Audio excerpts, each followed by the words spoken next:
Hello and welcome back to Historian at Midnight. In the late summer of 480 years before Christ, in a city that had stood on the same rocky outcrop above the Attic plain for longer than anyone living could reliably account for, an old woman climbed the path up to the Temple of Athena on the high citadel of Athens, carrying with her, as she had carried nearly every day for years, a small offering of honey cake meant for the sacred snake that was said to live coiled somewhere among the temple's foundations. A snake the Athenians believed to be the guardian of their own city, a living pledge from the goddess herself that Athens would never be left undefended so long as the creature remained fed and content within her sanctuary. On this particular morning, by the account that has come down to us through the historian who preserved it 2 generations later, the priestess of Athena found the honey cake untouched, exactly as it had been left the day before, and when she reported this small, strange fact to the assembled citizens gathered below, it did not read to a frightened city already packing its households onto ships as a minor lapse in ritual housekeeping, but as something close to a verdict, a sign that the goddess herself had already abandoned her own temple and her own city, that whatever divine protection Athens had leaned on for as long as anyone could remember had quietly, wordlessly packed up and left before the mortals had even finished arguing about whether they should. Within days, nearly every person still remaining on that rock, the old, the sick, the priests who chose to stay behind and lock themselves inside the temple with what weapons they could find, and the frightened majority who instead carried what they could onto small boats bound for the island of Salamis or the mainland town of Troezen, would watch, from a safe distance across the water, the smoke rising from their own burning homes, their own temples, their own acropolis, set alight by a Persian army that had marched, essentially unopposed, into an empty city built by people who had chosen, in the end, to save themselves rather than their houses. It is a strange thing to sit with, at the very beginning of a story that ends in a Greek victory so complete that the Western world would spend the next 25 centuries treating it as a kind of founding miracle, that the actual lived experience of that victory's darkest hour was not a battle at all, but an evacuation, a city surrendering its own stones to the fire so that its people could survive to fight somewhere else, on someone else's terms, in a strait of water most of them had never given a second thought to before that summer. Somewhere out on the water that night, watching the same glow on the horizon that every other refugee crowded onto every other overloaded boat was watching, was a man named Themistocles, an Athenian of modest and somewhat disputed birth who had spent the better part of the previous decade convincing his own fractious, argumentative city to do something no Greek state of that size had ever seriously attempted before, to pour a sudden windfall of public silver not into temples or festivals or a division of coin among its own citizens, as most of them had initially wanted, but into 200 new warships, and it was that same fleet, built on an argument most of his own countrymen had resisted at the time, that was now the only thing standing in any physical sense, between the burning city behind them and whatever the god-king leading the invading army intended to do with the rest of Greece. Whether every detail of that final evacuation happened in quite the shape later writers gave it, the untouched honey cake, the priestess's exact words, the precise mood of panic and resolve aboard each individual boat, is something we cannot know with total confidence at this distance. And it is worth saying plainly, before we go any further into this long night, that almost everything we're about to walk through together survives to us filtered through a single primary source writing decades after the fact. A source who was himself gathering second-hand memories, family traditions, and no small amount of local civic pride from a generation of Greeks who had every reason to want their own grandparents' war remembered as more heroic, more united, and more clearly destined than it likely felt to the people actually living through it. But what is not seriously in doubt is the shape of what came before that burning city, and what came thundering in immediately after it. In the space of 2 decades, the largest and richest empire the world had yet produced, an empire that had already swallowed the wealthy Greek cities of Asia Minor, Egypt, Babylon, and half of Central Asia, without any of them managing to seriously slow it down, twice sent armies and fleets across the sea specifically to punish, and then to permanently absorb a scattered handful of small, quarrelling city-states clinging to a rocky, resource-poor peninsula at the empire's own western edge, and twice, against every reasonable expectation of the age, failed to do it, driven back not by a single decisive stroke of genius or a single unstoppable hero, but by an uneven, halting, frequently disorganized chain of choices made by farmers turned soldiers, feuding aristocrats turned reluctant allies, and one exiled admiral's stubborn refusal to let his own fleet retreat one more mile. That is where tonight's story is heading, into the smoke over Athens and the strait of water beyond it. Because everything else we are about to walk through together is really an attempt to answer a single, deceptively simple question. How does a loose confederation of independent cities, most of which spent as much energy distrusting and undermining one another as they ever spent cooperating, manage to turn back not once but twice the full weight of the most powerful state the ancient world had yet assembled? The easy answer, the one later generations found most flattering to tell themselves, is that free men fighting for their own homes will always outfight subjects fighting for a king who does not know their names, and there is a real kernel of truth buried somewhere inside that old, comforting story. But the fuller answer is messier, and considerably more interesting than that, built less out of any single national virtue than out of a long accumulation of ordinary contingent, frequently reluctant decisions. A besieged city's decision to build ships instead of dividing silver. A Spartan king's decision to hold a mountain pass 3 days longer than any sane calculation of the odds required. A traitor's decision to show an enemy a hidden path that changed the entire shape of the war. And, running underneath every one of those individual choices, the plain, unglamorous fact that a Persian Empire ruled from 2,000 miles away simply could not sustain, indefinitely, the cost of subduing a peninsula that kept refusing, however narrowly and however unevenly, to finish losing. Before we drift into the rest of this long story together, take a quiet moment to like this video and subscribe, but only if you genuinely find something here worth staying for, because that is the only reason I would ever want you to. We are still a fairly young channel, sitting somewhere around 1,000 subscribers at the moment, and we are working now toward a much larger next milestone of 10,000. So if slow, unhurried, honest history like this is the kind of thing that helps you drift off at the end of a long day, I would be genuinely grateful if you considered helping this small channel take that next step forward. If you are new here, this channel spends its nights walking slowly through history's larger turning points, empires rising and falling, wars decided by the narrowest of margins, the kind of long, unhurried story that rewards being heard rather than skimmed. And if that sounds like the sort of company you are looking for tonight, you are in the right room. These stories also go up early over on Spotify for creators before they appear anywhere else, so if you are watching this on YouTube, you will find that Spotify link waiting for you down in the description. And if you happen to already be listening on Spotify, simply search for Historian at Midnight over on YouTube, where you will find the rest of the catalogue and everything still to come. And if you feel like it, drop your location and your local time down in the comments below. It costs you nothing, but it is a small, quietly nice thing to know that somewhere else in the world, under a different sky entirely, some other tired stranger is easing into the same old story tonight. Let whatever the rest of this evening was holding on to go for a while now. Settle your weight into whatever is underneath you, unclench your jaw if it has been clenched without your noticing, and let your eyes close, or let them rest half open on nothing at all, because nothing here tonight is asking for your full attention, only your company for a while. Somewhere behind your closed eyes, build a small, quiet picture of dust rising off a dry attic road, and a line of ships drawn up in a narrow strip of blue water, and hold it loosely, the way you might hold the memory of a coastline you visited once years ago,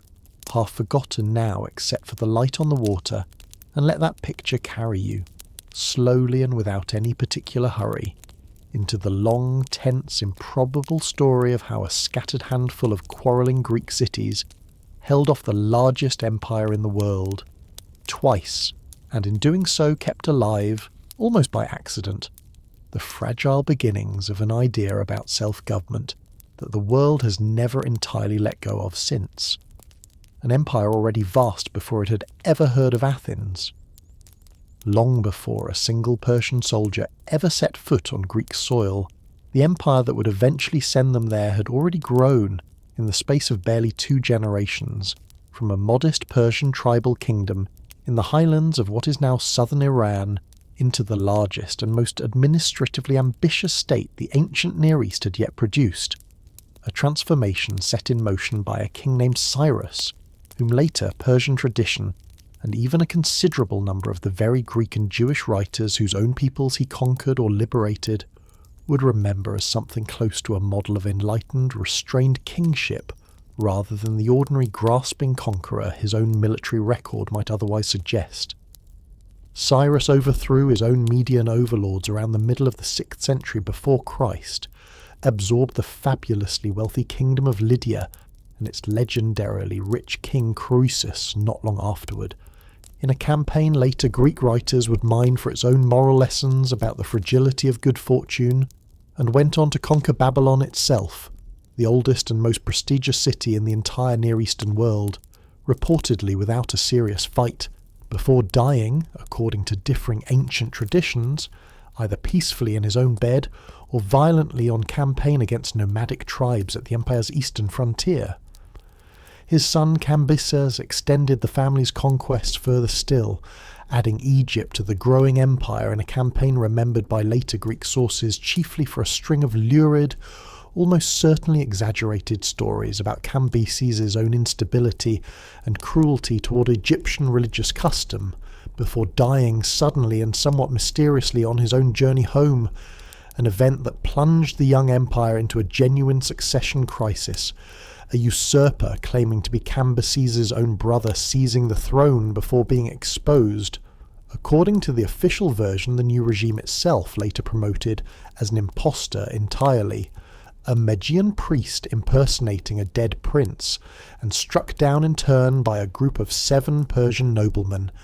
among them a distant relative of the royal house named Darius, who emerged from the resulting scramble for power as the new king. Darius spent his own early reign putting down a wave of rebellions across the empire. His own violent rise to power had briefly destabilized, a record of internal reconquest he had carved in exhaustive and self-glorifying detail into a towering cliff face at Behistun in what is now western Iran, an inscription written in 3 languages that would remain for the better part of 2,500 years, the single largest and most important surviving primary source for the entire early Achaemenid period, until a British officer rediscovered and painstakingly copied it in the 19th century, and in doing so, effectively handed later scholars the key that finally unlocked the ancient cuneiform script itself. Once his own throne was secure, Darius set about organising the sprawling territories he now ruled into a genuinely coherent administrative system, dividing the empire into some 20 provinces called satrapies, each governed by an appointed satrap responsible for local order and tribute, but checked, at least in theory, by independent royal inspectors travelling the empire's roads under the title the King's Eyes and Ears, standardising coinage, commissioning the royal road that would eventually let a courier travel the nearly 1,700 miles between the western city of Sardis and the imperial capital of Susa in a matter of days, rather than the months such a journey would ordinarily require, and building at Persepolis a ceremonial capital of a scale and grandeur that visiting Greek ambassadors, arriving from cities whose own public buildings rarely rose more than a single modest story, apparently found almost impossible to fully describe to their own countrymen back home, in terms that did not sound like simple exaggeration. It was this same Darius, ruling an empire that stretched, by the final years of the 6th century before Christ, from the Aegean coast to the Indus River, who would eventually receive the news of a distant burning provincial capital called Sardis, and ask, in genuine and telling puzzlement, who the Athenians even were, a satrapy at the edge of the map. To understand why the Persian king Darius I ever came to care in any specific and personal sense about a scattering of small Greek cities clustered around the Aegean Sea, we have to start not in Greece at all, but on the opposite shore of that same sea, along the coast of what the Greeks called Ionia, a narrow strip of fertile, well-watered land in what is now western Turkey, where Greek settlers had been founding cities for centuries, prosperous trading towns like Miletus, Ephesus and Samos that had grown wealthy on maritime commerce long before mainland Athens or Sparta had become anything more than modest regional powers in their own right. By the final decades of the 6th century before Christ, these Ionian Greek cities had fallen one after another under the control of the sprawling Persian Empire founded by Cyrus the Great, ruled locally through a system of client tyrants, individual strongmen installed and backed by Persian military power in exchange for keeping their own cities loyal, orderly, and reliably paying tribute into the royal treasury, an arrangement that suited the Persian court extremely well, and that suited a great many ordinary Ionian Greeks considerably less, chafing as they did under rulers who owed their own continued position not to any local popularity, but entirely to a distant king's continued backing. The Persian Empire itself by this point stretched from the Indus Valley in the east to the Aegean coast in the west, administered through a network of provincial governors called satraps, and held together by an extraordinary system of royal roads, relay couriers, and a standing professional corps army that no single Greek city, and arguably no combination of them, could have hoped to match in raw resources, a state so vast and so administratively sophisticated that its own rulers appear to have given remarkably little serious thought, for the first several decades of its existence, to the handful of small Greek cities clinging to the empire's extreme western edge, useful sources of tribute and timber and little more. Daily life for an ordinary Greek family living under this arrangement in Ionia was, it is worth adding honestly, rarely the constant, grinding oppression that later, more patriotic mainland retelling sometimes implied it must have been. Most Ionian cities left largely free to run their own local affairs, worship their own gods, and conduct their own trade so long as the annual tribute assessed by the ruling satrap reached the royal treasury on schedule. A genuine and sometimes resented burden, but one that fell most heavily on wealthier landowners and merchants, rather than on the ordinary rural population, whose daily lives, for better or worse, likely changed only modestly under Persian administration, compared to whichever local Greek oligarchy or tyranny had governed them beforehand. A fact that goes some way toward explaining why a fair number of ordinary Ionian Greeks appear to have felt considerably less urgency about the coming revolt than Aristagoras' own dramatic appeal for mainland support implied, and why several Ionian cities, once that revolt collapsed, returned to Persian administration with what our sources describe as remarkably little lasting bitterness. The spark that would eventually drag mainland Greece into a war none of its own leading cities had ever gone looking for came from Ionia itself, in the year 499 before Christ,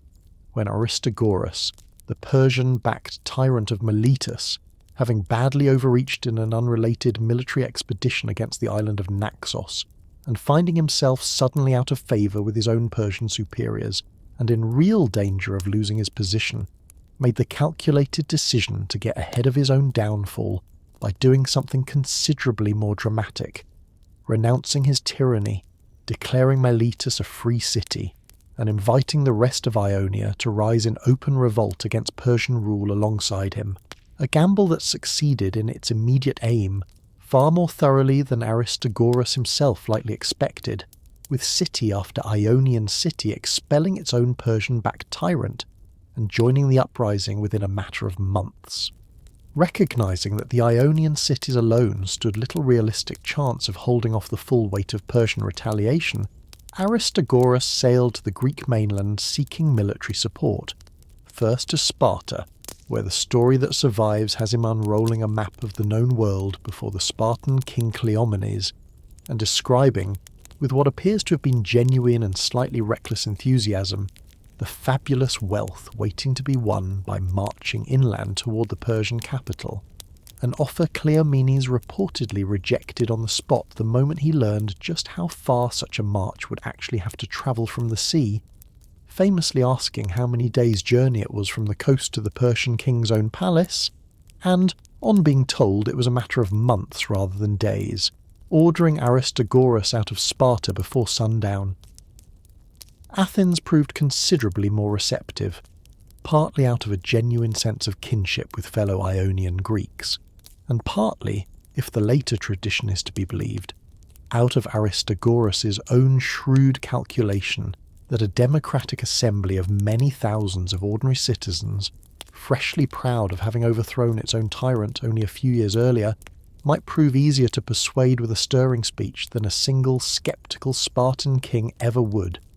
and the Athenian assembly voted to send 20 warships to support the Ionian Revolt, a modest contribution in absolute terms, but one that would carry consequences entirely out of proportion to its own small size. The revolt itself, despite this outside help, went badly for the Ionians almost from the start, its most memorable moment coming early, when the combined Ionian and Athenian force marched inland and burned the regional Persian capital of Sardis to the ground. An act of destruction that included, whether deliberately or by uncontrolled accident amid the general chaos of the sack, the burning of a temple sacred to the local mother goddess Cybele, a detail that Persian accounts would later single out as a specific and deliberate act of sacrilege against a state that generally prided itself, at least in its own official self-presentation, on tolerating and even respecting the local religious customs of the many peoples it ruled. The Ionian Revolt dragged on for roughly 6 more years after the burning of Sardis, ending in a decisive Persian naval victory at the Battle of Lade, a defeat that owed at least as much to the Ionians' own internal disunity as to any Persian tactical superiority.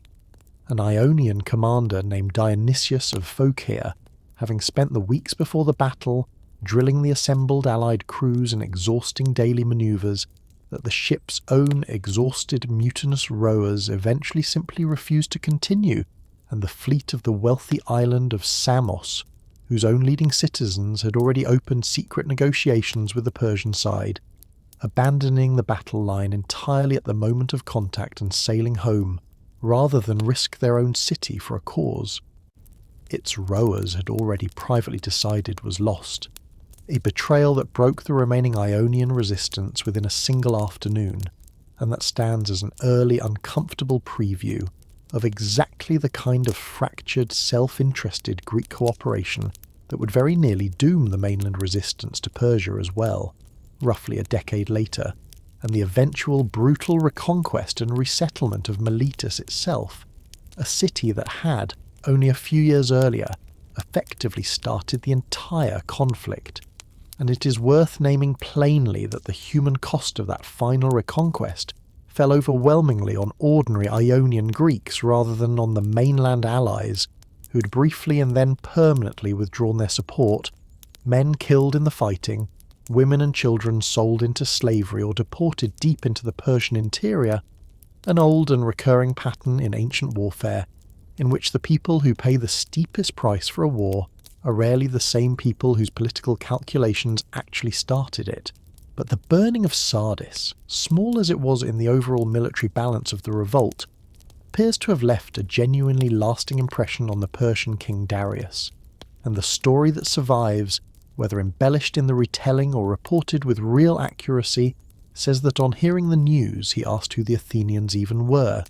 a people he had apparently never previously had occasion to think about at all, and that upon being told he took a bow, shot an arrow into the open sky, and prayed aloud to the god Ahura Mazda to grant him the chance to punish them, before instructing one of his own household servants to repeat to him 3 times, at every single meal he ate from that day forward, a single short sentence, master. Remember the Athenians, a small and almost absurdly domestic ritual of royal vengeance that nonetheless captures something genuinely important about how a minor distant provincial dispute could, in the mind of a single powerful man sitting at the centre of an enormous empire, become a fixed, permanent grievance demanding personal satisfaction. what it actually meant to stand in the line. Before this story follows the Persian invasion force onto the plain of Marathon, it is worth pausing to understand exactly what kind of fighting this new enemy was about to run into, because the Greek hoplite phalanx that had by this point dominated mainland Greek warfare for well over a century was a genuinely unusual and genuinely brutal way of settling a battle, built around ranks of heavily armoured citizen soldiers, farmers and craftsmen for most of the year rather than professional warriors, standing shoulder to shoulder in a dense formation typically 8 ranks deep, each man carrying a heavy round shield on his own left arm that covered not only himself but, by convention and by simple physical necessity, a portion of the unshielded right side of the man standing beside him, a design that made the entire formation's cohesion depend, quite literally, on every single soldier trusting the men to his immediate left and right not to break and run. Once 2 opposing phalanxes actually collided, the fighting rarely resembled the individual sword duels of Homeric epic that Greek soldiers had grown up hearing recited,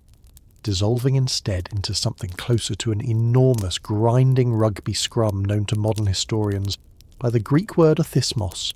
meaning simply the shoving,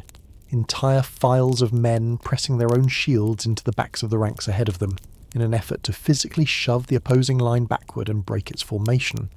a form of combat that was exhausting, claustrophobic, and often decided less by any individual soldier's personal skill with a spear than by which side's rear ranks simply had more collective weight and willpower to keep pushing once the front ranks had already begun to buckle.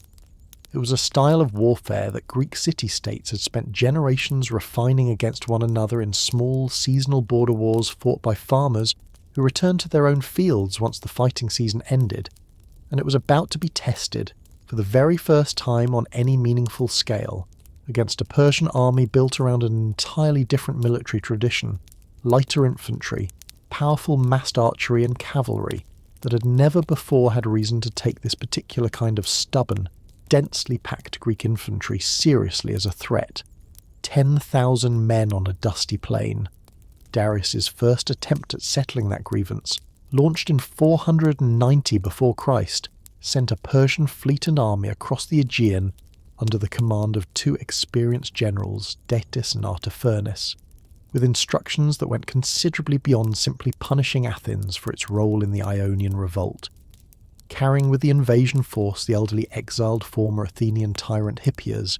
whom the Persians intended to reinstall as a compliant Persian-backed ruler over a subjugated city, a plan that reveals just how confidently the Persian court appears to have expected this campaign to conclude. The Persian force made short, brutal work of the island city of Eretria on Euboea, which had also sent a small contingent to help burn Sardis years earlier, razing its temples and enslaving its surviving population, before sailing onto the Greek mainland and landing at the plain of Marathon, a stretch of open coastal ground roughly 26 miles from Athens itself, chosen by the advice the aging Hippias reportedly offered his Persian hosts, precisely because its open terrain favoured the Persian cavalry that formed such a critical part of their own military strength, and because Hippias himself apparently believed, from decades-old personal memory, that the local population of the surrounding region retained some lingering sympathy for his own former rule. The Athenians, receiving word of the Persian landing, sent their fastest long-distance runner, a professional courier named Pheidippides, on an urgent overland dash to Sparta to beg for military assistance, a run of roughly 150 miles across genuinely difficult terrain that Pheidippides is said to have completed in something close to 2 days, only to be told by the Spartans, once he arrived, that Spartan religious law forbade them from marching to war before the upcoming full moon had passed, a delay tied to the ongoing festival of the Carneia, a religious obligation the Spartans appear to have taken with genuine, unbending seriousness, even at a moment of clear and pressing military emergency, a rigidity that a less charitable observer might call dangerously misplaced priorities, and that a more sympathetic one might call exactly the kind of disciplined, rule-bound consistency that made Spartan society so formidable in every other context, leaving Athens, along with a single smaller allied contingent from the modest neighbouring city of Plataea, to face the Persian invasion force essentially alone, a fact worth sitting with honestly rather than smoothing over, because the later comforting national mythology of a united Greece standing shoulder to shoulder against the barbarian invader was, at this earliest and most desperate moment of the entire war, simply not yet true. The Athenian army that marched out to meet the Persians at Marathon numbered somewhere in the range of 10,000 hoplites, heavily armoured citizen soldiers fighting in the tight, disciplined formation known as the phalanx, supplemented by perhaps 1,000 additional men from Plataea, a force that stood, by any reasonable contemporary estimate, considerably outnumbered by the Persian army it now faced across the plain, and command of that outnumbered Athenian force fell, after some internal debate among the 10 annually elected generals who traditionally shared authority in rotation, to Miltiades, a man whose own personal history carried more than a little irony given what he was now being asked to do. Having spent years of his earlier career as a semi-independent Athenian lord, serving in effect as a loyal vassal within the Persian imperial system along the shores of the Hellespont before falling out with Persian authority and returning to Athens with a genuinely intimate first-hand understanding of exactly how the Persian army he now faced actually fought. The battle itself, when it finally came, hinged on a tactical decision that ran directly against conventional Greek hoplite doctrine of the period, Miltiades choosing to thin out the centre of his own phalanx line while deliberately reinforcing both flanks, a formation that left the Athenian centre dangerously vulnerable to a direct breakthrough, but that set a deliberate trap for the stronger Persian centre once the two lines actually collided, and the Athenian and Plataean forces advanced across the open plain at a run, closing the distance unusually fast by the account that has come down to us, specifically in order to minimise the time their own lightly armoured infantry spent exposed to Persian archery fire. The Persian centre did indeed break through the deliberately weakened Athenian middle, exactly as the formation appeared to invite, but the reinforced Athenian flanks, having meanwhile routed the weaker Persian wings facing them, wheeled inward and closed on the advancing Persian centre from both sides at once, trapping a significant portion of the Persian army between three converging fronts and turning what had briefly looked like a Persian breakthrough into a catastrophic encirclement. Command of the Athenian force that day was formally held by the ordinary rotation of Athenian civic office, by a magistrate called the Polemarch, a shoemaker's son named Callimachus, who had, only shortly before the battle, cast the deciding vote in the general's own council in favour of Miltiades' plan to attack rather than continue waiting behind the city's defences, and who died in the fighting itself, struck down by the account that survives, with so many spear wounds still standing upright that his own body reportedly had to be pried loose from an enemy shield. It remained locked around even after he had stopped breathing. Among the ordinary soldiers fighting in the ranks that day was a man named Cynaegirus, whose own younger brother, a playwright named Aeschylus, would go on to become one of the most celebrated writers in the entire Greek world, and whose own tragedy about this same war we will return to before the night is over. And Cynaegirus, pursuing the fleeing Persians to the water's edge, is said to have seized hold of the stern of a departing Persian ship with his bare hand to keep it from escaping, only to have that same hand hacked off by an axe, after which, by one especially grim version of the story, he simply reached out and gripped the ship with his other hand instead, a small, almost certainly embellished detail that nonetheless captures the genuinely desperate, close-quarters nature of the fighting along that beach in its final minutes. The stone marker later raised over the mass grave of the Athenian dead at Marathon carried its own short epitaph, considerably less famous today than the one the poet Simonides would go on to write for the fallen at Thermopylae a decade later, but composed in much the same terse, unadorned style. And it is worth noting that this same Simonides appears to have made something close to a specialty, across his own long career, of writing exactly these kinds of restrained battlefield epitaphs for a war that produced, across its full length, considerably more grieving cities than the handful of victories usually remembered ever let on, a detail that quietly complicates the popular modern habit of treating the Thermopylae epitaph as somehow uniquely, singularly poignant rather than as one especially well-preserved example of a genre this same poet had already been refining for years. The Persian survivors broke for their ships in a scrambling retreat across the beach, and the ancient casualty figures that survive, whatever their precise reliability at this distance,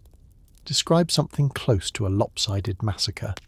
Somewhere in the range of 6,000 Persian dead, scattered across the plain and along the shoreline against a reported Athenian loss of fewer than 200 men, a ratio so stark that later generations, understandably, struggled to fully believe it, though modern historians generally accept that the underlying shape of the victory, if not every individual figure attached to it, was genuinely as decisive as the ancient sources insist. It was in the immediate aftermath of that victory that one of the most famous and most thoroughly embellished stories in this entire war took shape. The tale of a runner, sometimes identified as the same Phaedippides, who had earlier sprinted to Sparta and sometimes left anonymous in the earlier surviving versions, dispatched from the battlefield at Marathon back to Athens itself to deliver news of the victory before the defeated Persian fleet, which had turned back out to sea and appeared to be sailing directly for the now undefended city, could arrive and spread panic or worse, and who is said to have covered the roughly 26 miles between the battlefield and the city at a dead run, burst into the assembled Athenian citizenry gathered anxiously in the city centre, gasped out a single word, Nike, meaning victory, and then collapsed and died on the spot from sheer physical exhaustion. A story that modern long-distance racing has since immortalised in the very name of the marathon event itself, even though the earliest and most reliable ancient accounts of the battle, closely examined, actually attribute the exhausting Sparta run rather than this final victory sprint to the historical Phaedippides, meaning the specific 26-mile dying dash that has given its name to a modern Olympic sport is very likely a later literary embellishment, layered onto the story sometime after the actual events, one more small, honest reminder of how thoroughly even the most famous, most repeated details of ancient history can turn out, on closer inspection, to rest on considerably shakier ground than their enduring popularity would suggest. Miltiades himself did not long enjoy the enormous personal prestige his victory at Marathon earned him, a reminder worth sitting with for a moment before the story moves on, that this is rarely a tale of straightforwardly rewarded heroism. Within a year of the battle, Miltiades persuaded the Athenian assembly to grant him a fleet and an army for a punitive expedition against the island of Paros, ostensibly in retaliation for the island's support of the Persian invasion, but driven, by several ancient accounts, at least as much by a private grudge of his own, and the expedition failed badly. Miltiades himself wounded in a fall while attempting to break into a sacred precinct on the island in search of what the later tradition frames as forbidden treasure, and returning home to Athens not to a hero's welcome, but to a formal public prosecution for deceiving the citizen assembly, a trial he was too badly injured to properly defend himself against, and that resulted in a crushing fine so large it would have ruined his own family's fortune entirely, had Miltiades not died of his own untreated wound before the debt could be collected, leaving the fine to pass instead to his young son, a boy who would grow up under that same inherited financial shadow, and who would, one day, become far more famous in his own right than his father ever was, under the name Cimon. It is a small, easily overlooked coda to one of the most celebrated victories in the entire war, but it establishes early a pattern worth carrying forward through the rest of this story, that Athenian democracy, for all its genuine achievements, could turn on its own most celebrated generals with a speed and a severity that made public service in this city a considerably more dangerous vocation than the marble statues and stirring epitaphs of later memory generally let on. The city that struck silver instead of celebrating. Marathon, in the years immediately following the battle, became something close to a permanent civic religion for Athens, its veterans treated with a particular lasting reverence, its dead buried together beneath a great earthen mound raised directly on the battlefield itself, rather than return to their individual families for private burial, a specifically Athenian departure from ordinary funeral custom that marked the fallen as belonging, from that point forward, to the entire city rather than to any single household, and playwrights and orators would spend the following century casually invoking the battle as the single defining proof of Athenian courage, a reputation that, however genuinely earned in the moment, also carried within it the seed of a real and consequential overconfidence, a belief among many ordinary Athenians that the Persian threat had now been permanently and decisively answered. It is against exactly this current of comfortable civic self-congratulation that the political career of Themistocles becomes genuinely remarkable. A man of relatively undistinguished aristocratic pedigree by Athenian standards, whose own mother was reportedly a foreigner, a detail that later, more snobbish Athenian writers occasionally used to needle him, and who nonetheless rose through a combination of real political talent and a restless, almost obsessive strategic foresight to become the single most consequential Athenian statesman of the following decade, driven by a conviction that Marathon, far from having settled the matter, represented only the opening round of a much larger conflict still to come, a conviction that put him, for years, at odds with a rival Athenian politician named Aristides, a man renowned throughout the city for a personal integrity so widely respected that he was known by common consent as Aristides the Just, but whose own more cautious, traditionally minded politics favoured continued reliance on Athens' proven hoplite infantry, rather than Themistocles' expensive, unconventional, and to many ordinary Athenian farmers genuinely alarming proposal to build a large permanent navy instead. That rivalry between the two men eventually reached the Athenian Assembly's own peculiar institutional safety valve for exactly this kind of dangerous personal feud, a mechanism known as ostracism,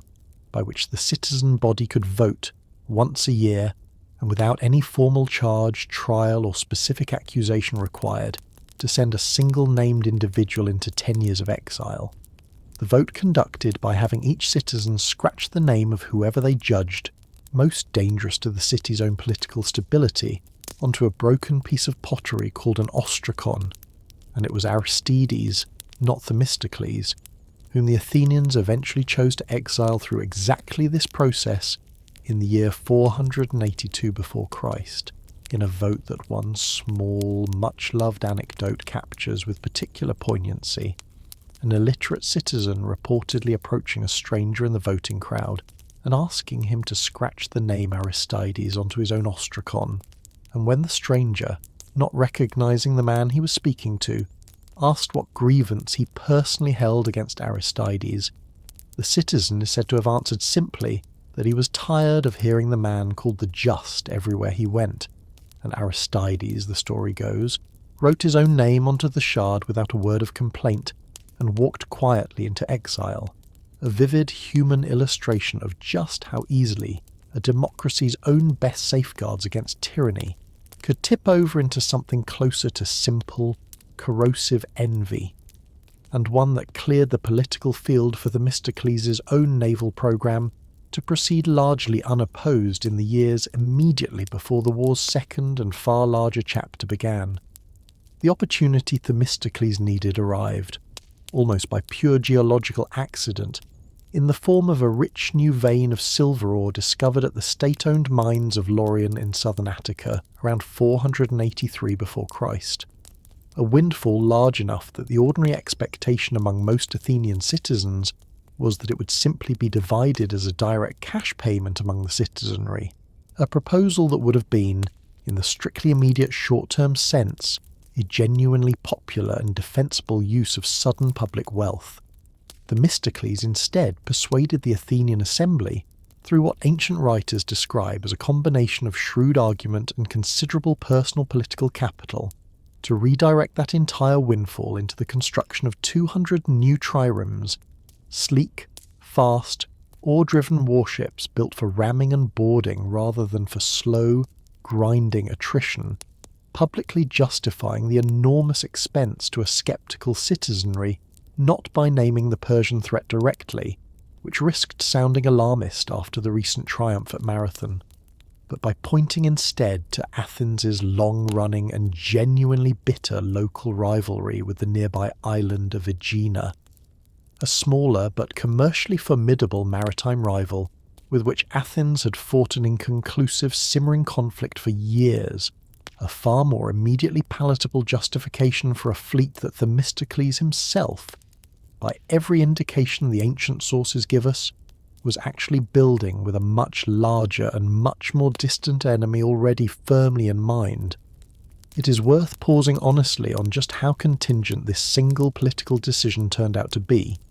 because had the Athenian assembly instead voted, as it very plausibly might have, to simply distribute the Laurian silver directly to its own citizens, as similar windfalls had been distributed in years past, the fleet that would go on to fight and win the decisive naval battle of the entire Persian invasion, still several years away at this point, would simply never have existed at all. A reminder that the eventual survival of an entire civilization sometimes rests on the outcome of what was, at the time, a fairly ordinary and unglamorous domestic budget argument. A king counts the nations of the earth. Darius I, humiliated by the outcome at Marathon, and reportedly still nursing his own private vow of vengeance, began assembling resources for a second, far larger invasion of Greece almost immediately after news of the defeat reached him, but died in 486 before Christ before that second campaign could be launched, leaving the unfinished project and the accumulated grudge behind it to his son and successor, Xerxes, a new king whose own early reign was consumed instead by putting down a serious revolt in Egypt, where local resentment at Persian taxation and at the perceived disrespect shown to Egyptian religious institutions had never fully cooled since Cambyses' own earlier conquest of the country, and by a further considerably more dangerous uprising in Babylon itself, where rebels went so far as to melt down and destroy a golden statue of the god Marduk that had stood at the heart of the city's own religious life for centuries, an act of destruction Xerxes answered with a level of retaliation, including the reported removal or destruction of Babylon's own most sacred temple precincts, severe enough that some modern historians read in it the beginning of a genuine and lasting decline in the city's own religious and civic prestige within the wider empire. Delays that meant the actual invasion Darius had begun planning would not finally set out for nearly a full decade after Marathon itself, a gap of years during which Athens' new fleet had time to be built, crewed, and drilled into a genuinely capable fighting force, rather than remaining a hurried last-minute improvisation. When Xerxes did finally launch his own invasion in the spring of 480 before Christ, he did so on a scale that dwarfed his father's earlier, comparatively modest seaborne raid almost beyond easy comparison, assembling, according to the ancient historian who preserved the fullest surviving account of the entire campaign, a land army drawn from every corner of the vast Persian Empire, Medes and Persians at its core, but also Assyrians, Bactrians, Indians, Ethiopians, and dozens of other subject peoples besides, each contingent equipped and armed in its own distinctive regional style, a genuinely staggering catalogue of the empire's own internal diversity that our surviving ancient source lingers over at considerable length, listing costume and weaponry nation by nation, with the evident fascination of a writer trying to convey, through sheer accumulated detail, the almost incomprehensible scale of what was now bearing down on Greece. That same ancient source gives Xerxes' total invasion force a figure in the millions, a number that essentially every modern historian who has seriously examined the ancient world's own logistical capacity now regards as wildly, almost fantastically inflated.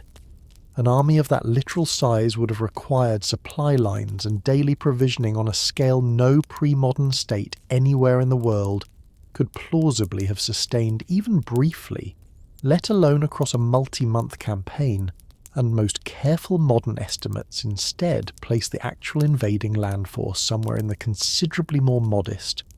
though still genuinely enormous by ancient standards, range of 1 to 200,000 fighting men, still an army several times larger than anything mainland Greece could hope to assemble in response. but a figure that belongs to the real, physically possible world rather than to the realm of ancient literary exaggeration. To move a force of even that reduced scale across the narrow strait separating Asia from Europe, Xerxes ordered his engineers to construct a pair of massive pontoon bridges across the Hellespont, built from hundreds of ships lashed together and anchored against the strait's own powerful currents. And the story survives, whether recorded with strict accuracy or embellished for dramatic effect by later writers, that when an early storm destroyed the first attempt at these bridges, the furious king ordered the strait itself formally whipped 300 times, branded with fetters symbolically thrown into the water, and verbally cursed by his own officials as a treacherous and turbid stream, a punishment inflicted on the sea itself that later Greek writers seized upon with obvious relish as proof of a foreign king's own dangerous, almost blasphemous overreach against the natural order,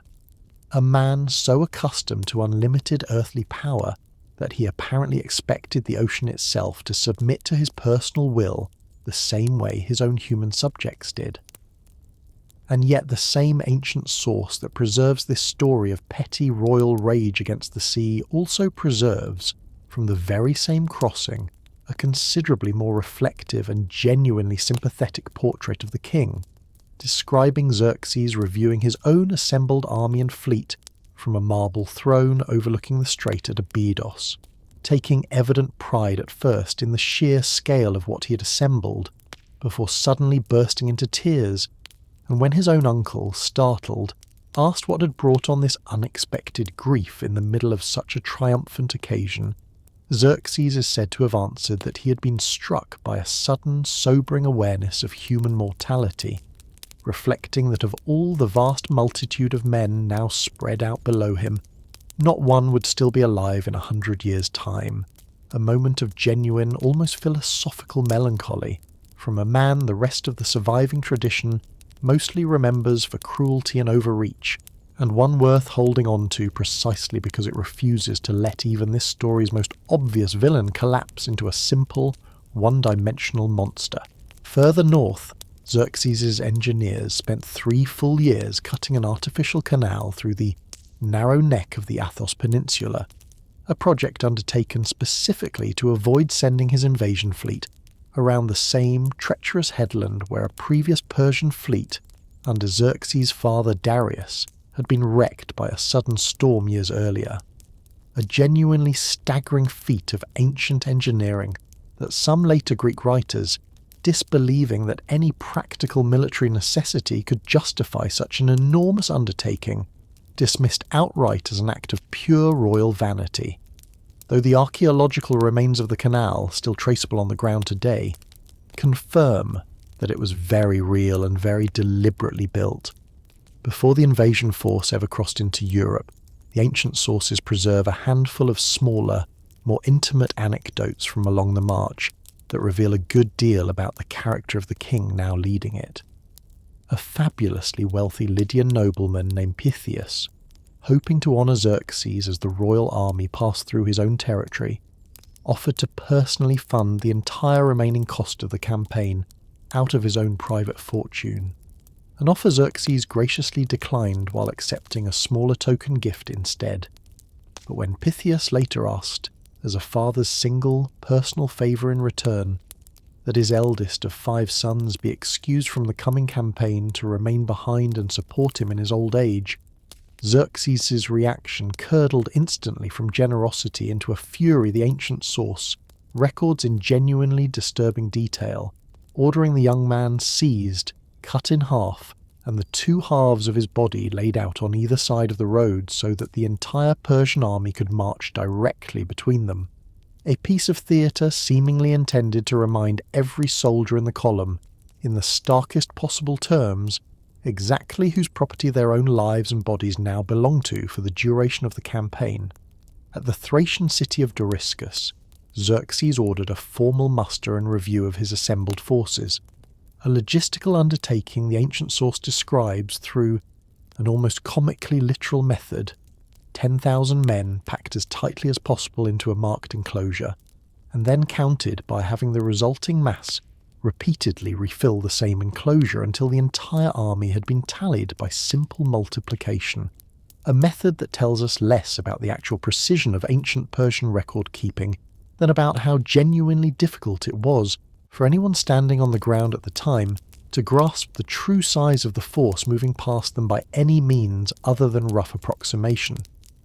It was also at this review that Xerxes is said to have asked the exiled Spartan king Demaratus, a former monarch now living at the Persian court after his own expulsion from Sparta years earlier, whether the Greeks would truly dare to stand and fight against a force this size. And Demaratus's answer, whatever its precise wording in the original, has survived as one of the most quoted single passages in the entire ancient account,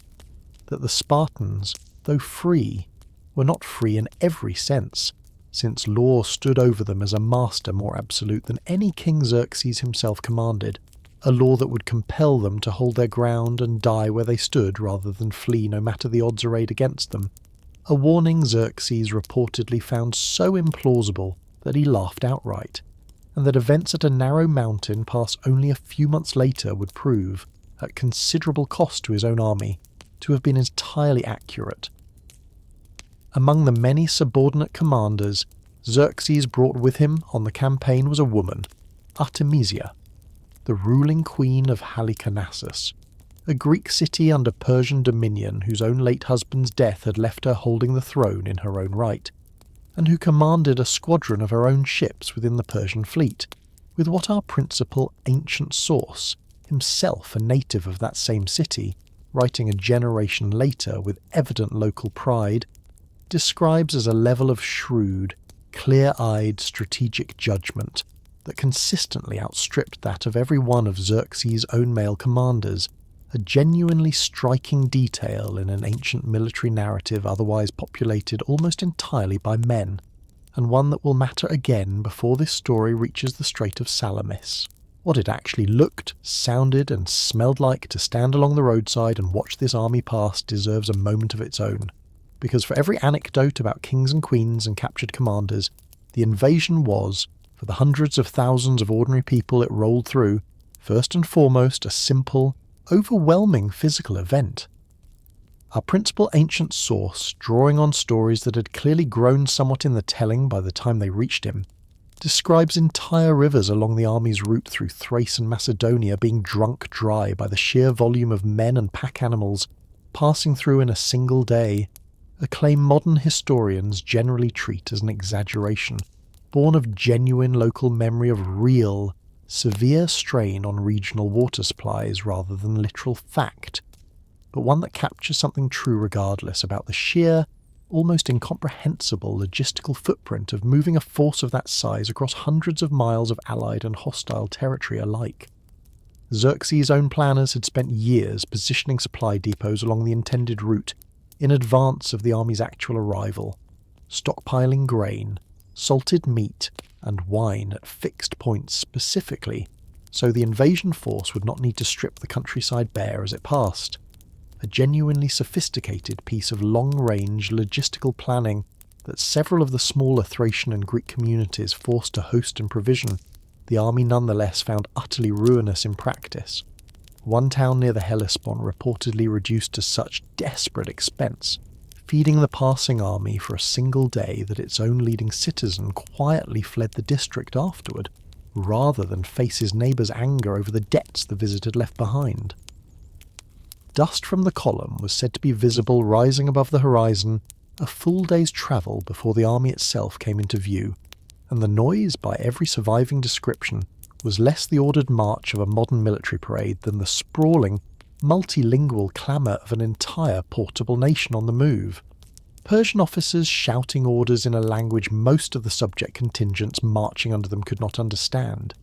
Egyptian marines singing their own work songs, and Indian units, according to one detail our source clearly found strange enough to specifically record, riding into camp on chariots drawn by wild asses rather than horses,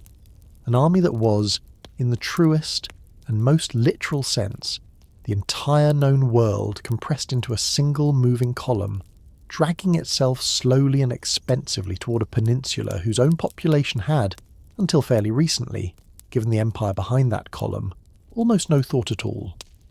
A house divided against a house united.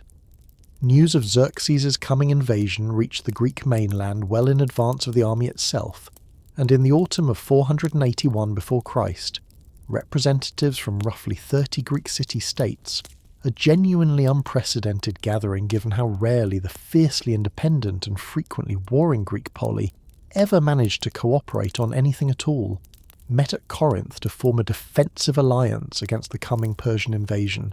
an alliance that modern historians generally call the Hellenic League, placing overall military command by common agreement in the hands of Sparta,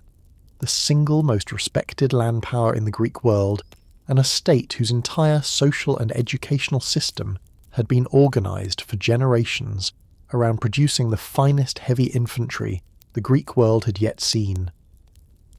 It is worth naming plainly, rather than smoothing over for the sake of a tidier story, that this alliance was never remotely as complete or as unanimous as its later reputation would suggest.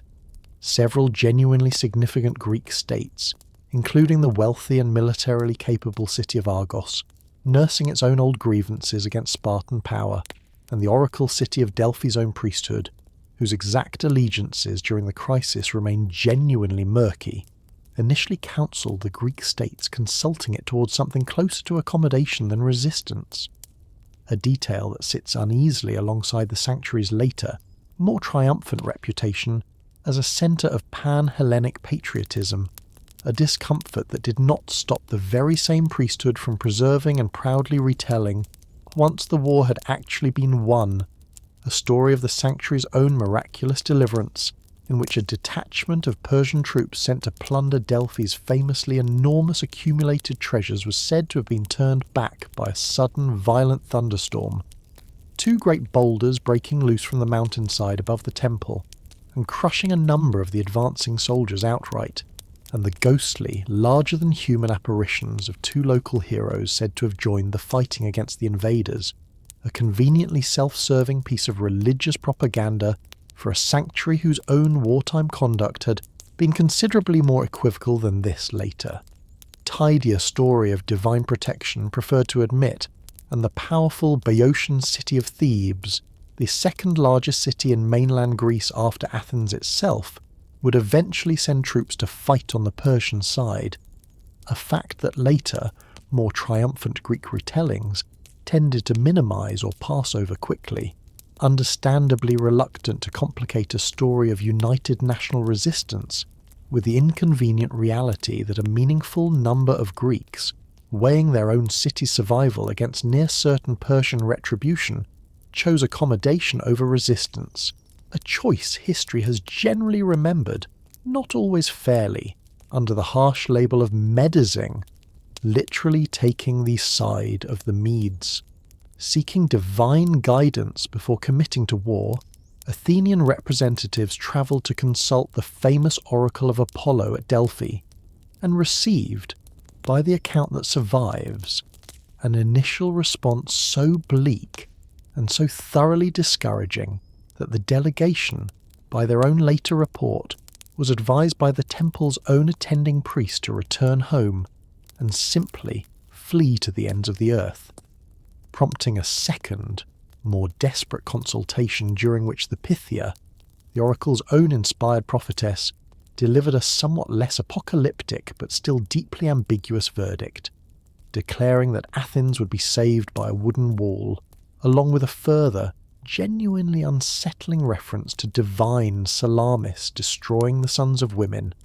a prophecy the Athenian assembly then spent considerable time and real political passion arguing over, some interpreting the wooden wall literally as the ancient thorn-hedge fortifications still standing around the base of the Acropolis and advocating a desperate last stand behind them, while Themistocles argued, successfully in the end, that the wooden wall in question could only mean the city's own newly built fleet of ships, and that the ominous mention of Salamis, rather than predicting a Greek defeat there, actually promised eventual victory, since the oracle, he pointed out, would surely have called the island cruel Salamis, rather than divine Salamis had it truly meant to foretell a Greek disaster, an interpretation that reads, honestly, as at least as much shrewd political persuasion as genuine theological insight. But that carried the day regardless, and helped commit Athens fully to the naval strategy Themistocles had spent nearly a decade quietly preparing the ground for. Behind the discipline the world was about to watch on that mountain pass stood an entire society, deliberately built generation after generation to produce exactly this kind of soldier. Spartan boys were removed from their own households at the age of 7 and raised communally under a brutal state education system known as the agoge, trained in endurance, obedience, and the tight, disciplined teamwork the phalanx demanded, rather than in the individual heroics prized by most other Greek cities, deliberately underfed so that they would learn to steal food without being caught. A lesson less about theft itself than about the value of not getting caught failing at anything, and taught from childhood that returning from battle without one's own shield, whether from cowardice or simple defeat, was a shame a Spartan mother was expected to consider worse than her own son's death, captured in the terse instruction later tradition, attributed to Spartan mothers sending sons off to war, to come back carrying the shield or carried upon it. It was this same lifelong training, rather than any innate superiority of the Spartan citizen as an individual fighting man, that let a force as small as the one about to make its stand at Thermopylae hold a Persian army many times its own size for as long as it did,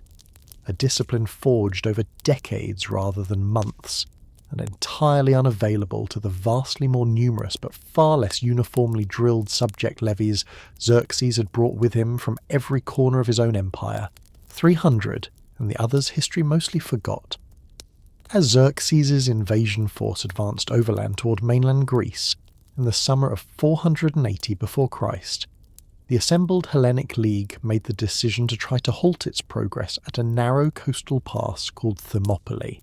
a natural bottleneck where steep mountains crowded so close against the sea that, at the time, only a single narrow road could pass through, a location chosen specifically because it neutralized the Persian army's enormous numerical advantage, forcing a vast invading force to funnel itself into a front barely wide enough for a few dozen men to fight abreast at any given moment.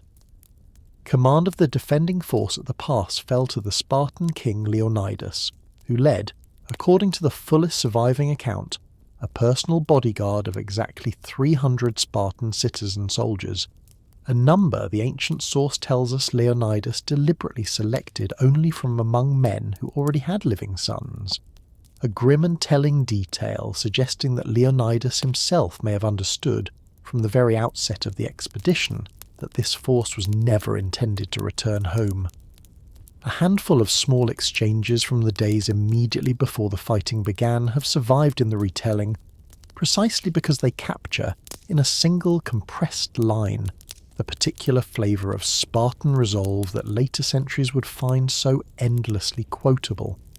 A Persian scout sent ahead to observe the Greek position at the pass reported back to Xerxes, in evident bewilderment, that the Spartan defenders appeared to be spending their time before battle, calmly combing and arranging their own long hair, a Spartan custom, before facing mortal danger that struck the watching Persian court as bizarre, until Demaratus, once again consulted, explained that this was simply what Spartan men did when they were preparing to risk their lives, a small, almost eerily calm ritual of personal grooming in the shadow of an approaching army that unsettled the Persian camp rather more than any show of open aggression would have. When Xerxes sent a formal demand that the Greeks lay down their weapons and surrender, Leonidas is said to have returned an answer of exactly 2 words, "Come and take them," a line of defiance so compact and so widely repeated in the centuries since that it survives today, transliterated from the original Greek as a popular tattoo and rallying phrase for people who have, in most cases, never read a single word of the ancient account it comes from. And when another Spartan soldier, warned by a nervous local, that the sheer number of incoming Persian arrows would be enough to blot out the sun itself, is said to have replied with a shrug that this was good news indeed, since it meant the Greeks would get to fight their battle in the shade. A piece of grim battlefield humour that later writers preserved precisely because it captured, better than any formal speech could have, the particular, almost unnervingly cheerful fatalism that Spartan military culture had spent generations deliberately cultivating in its own citizens. It is essential and genuinely corrective of the popular modern memory of this battle to say clearly that the 300 Spartans were never remotely alone at Thermopylae, fighting alongside a considerably larger allied Greek force that included several thousand additional Spartan allied Peloponnesian troops, roughly 700 infantry from the small city of Thespiae who would, in the battle's final hours, choose deliberately and knowingly to stay and die alongside the Spartans rather than withdraw, and a contingent of some 400 Thebans whose own loyalty, given Thebes' later, better documented sympathies toward Persia, ancient and modern historians alike have long treated with considerable suspicion, some arguing the Thebans were essentially conscripted hostages meant to prove Boeotian loyalty to the wider Greek cause rather than genuinely willing participants in the defence. For 2 full days, this combined Greek force held the narrow pass against repeated, increasingly costly Persian assaults, inflicting disproportionate casualties on wave after wave of Persian infantry, including, on the second day, an assault by Xerxes' own elite royal guard, a unit the Greeks called the Immortals for the practice of immediately replacing any fallen member to keep their numbers perpetually fixed at 10,000, an assault that nonetheless failed to break the Greek line any more successfully than the ordinary infantry attacks that preceded it. The battle turned on the third day when a local Greek man named Ephialtes, motivated according to the ancient account by hope of a substantial reward from the Persian king, came forward and revealed the existence of a hidden mountain path that circled around behind the Greek position, allowing a detachment of Persian troops to advance undetected and threaten to trap the entire Greek force between 2 fronts at once. On learning of this outflanking movement, Leonidas made the decision to dismiss the bulk of the allied Greek army, sending the majority of the assembled troops back to safety, while he himself remained at the pass with his 300 Spartans, the 700 Thespians who chose, by every surviving account, to stay of their own free will, and the more ambiguously loyal Theban contingent, a final stand that ended, as it was almost certainly always going to end, in the total destruction of the force that remained, Leonidas himself killed in the fighting, and his body,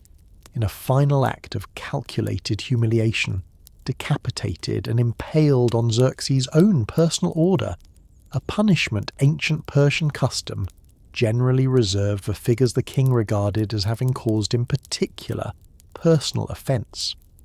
The Spartan dead were later honoured with an epitaph composed by the poet Simonides and inscribed on a stone marker at the site, a short spare verse instructing any passerby to go tell the Spartans that here, obedient to their laws, the fallen lie, a line that has echoed through Western literature and popular memory for 2,500 years since, and it is worth naming honestly that this single, genuinely moving epitaph, commemorating a battle that was, in the narrowest military terms, an outright defeat, has done more to shape the popular Western memory of this entire war than almost any of the actual Greek victories that followed it, a testament to how thoroughly a well-turned phrase carved in stone at exactly the right moment can outlast the strict military facts of the event it commemorates. The sea fight fought in the same 3 days, almost precisely simultaneously with the land battle unfolding at Thermopylae, a considerably less famous but strategically essential naval engagement, was being fought a short distance away, off the coast of Cape Artemisium, where a combined Greek fleet, drawn from Athens, Corinth, Aegina, and several smaller allied states, and placed under the nominal overall command of a Spartan admiral named Eurybiades, though functionally directed in practice by the far more experienced and strategically minded Themistocles, engaged a considerably larger Persian naval force in a series of running, inconclusive clashes across the same 3 days that Leonidas was holding the pass on land. The two fleets meeting off Artemisium were themselves built along noticeably different lines, the Persian navy drawing its actual ships and crews almost entirely from its subject Phoenician, Egyptian, Cypriot, and Ionian Greek maritime populations, rather than from Persia's own famously landlocked heartland. Vessels generally somewhat taller and heavier than their Greek counterparts, and often favouring boarding actions fought by embarked marines, while the Athenian-designed trireme that now formed the backbone of the Greek fleet was built lighter, lower, and faster, specifically for ramming,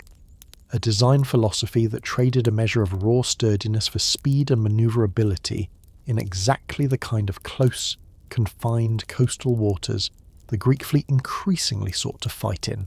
a strategic preference for terrain that would matter enormously more at Salamis than it ever had the chance to at the more open, weather-battered engagement off Artemisium. The Greek fleet at Artemisium fought not to win a decisive naval battle outright, which its own significant numerical disadvantage made essentially impossible, but to prevent the Persian fleet from slipping past to outflank the land defenders at Thermopylae from the sea. And in this narrower strategic aim it largely succeeded, inflicting real losses on the Persian fleet and, crucially, benefiting from a violent Aegean storm that wrecked a substantial portion of the Persian navy on the exposed coastline, while the more sheltered Greek ships rode it out with considerably less damage.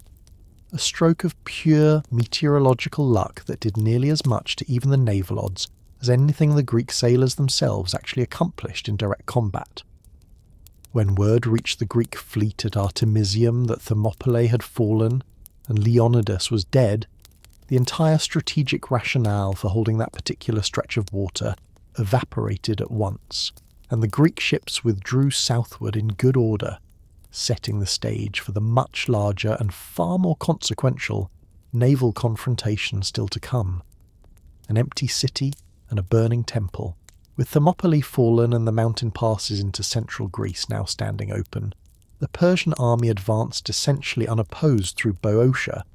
whose largest city, Thebes, submitted to Xerxes without resistance and would go on providing troops to the Persian cause for the remainder of the campaign, and pressed on toward Athens itself, leaving the Athenians facing an agonizing and genuinely existential decision about what, if anything, could still be done to save their own city from direct occupation.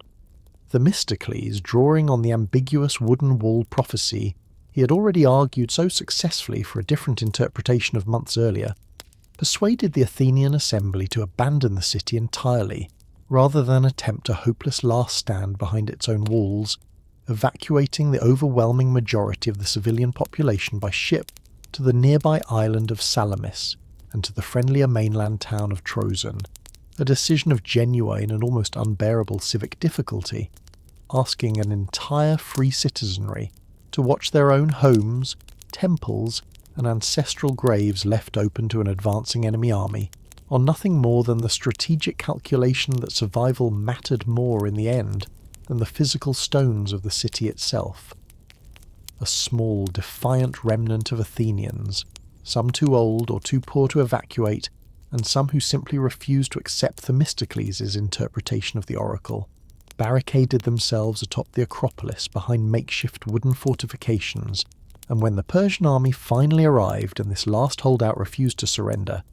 Persian archers set the wooden barricade alight with fire arrows, stormed the height, and killed nearly everyone who remained, before Xerxes ordered the temples of the Acropolis itself burned in a deliberate act of retaliation for the earlier Greek burning of Sardis, a destruction that reduced the sacred heart of Athenian civic and religious life to smoking rubble within a single day, an act of retribution that closed, in a bitter kind of symmetry, the same grievance that had first drawn Persian royal attention to Athens 2 decades earlier. Watching that same smoke rise from the decks of the Greek fleet gathered in the strait between Salamis and the mainland,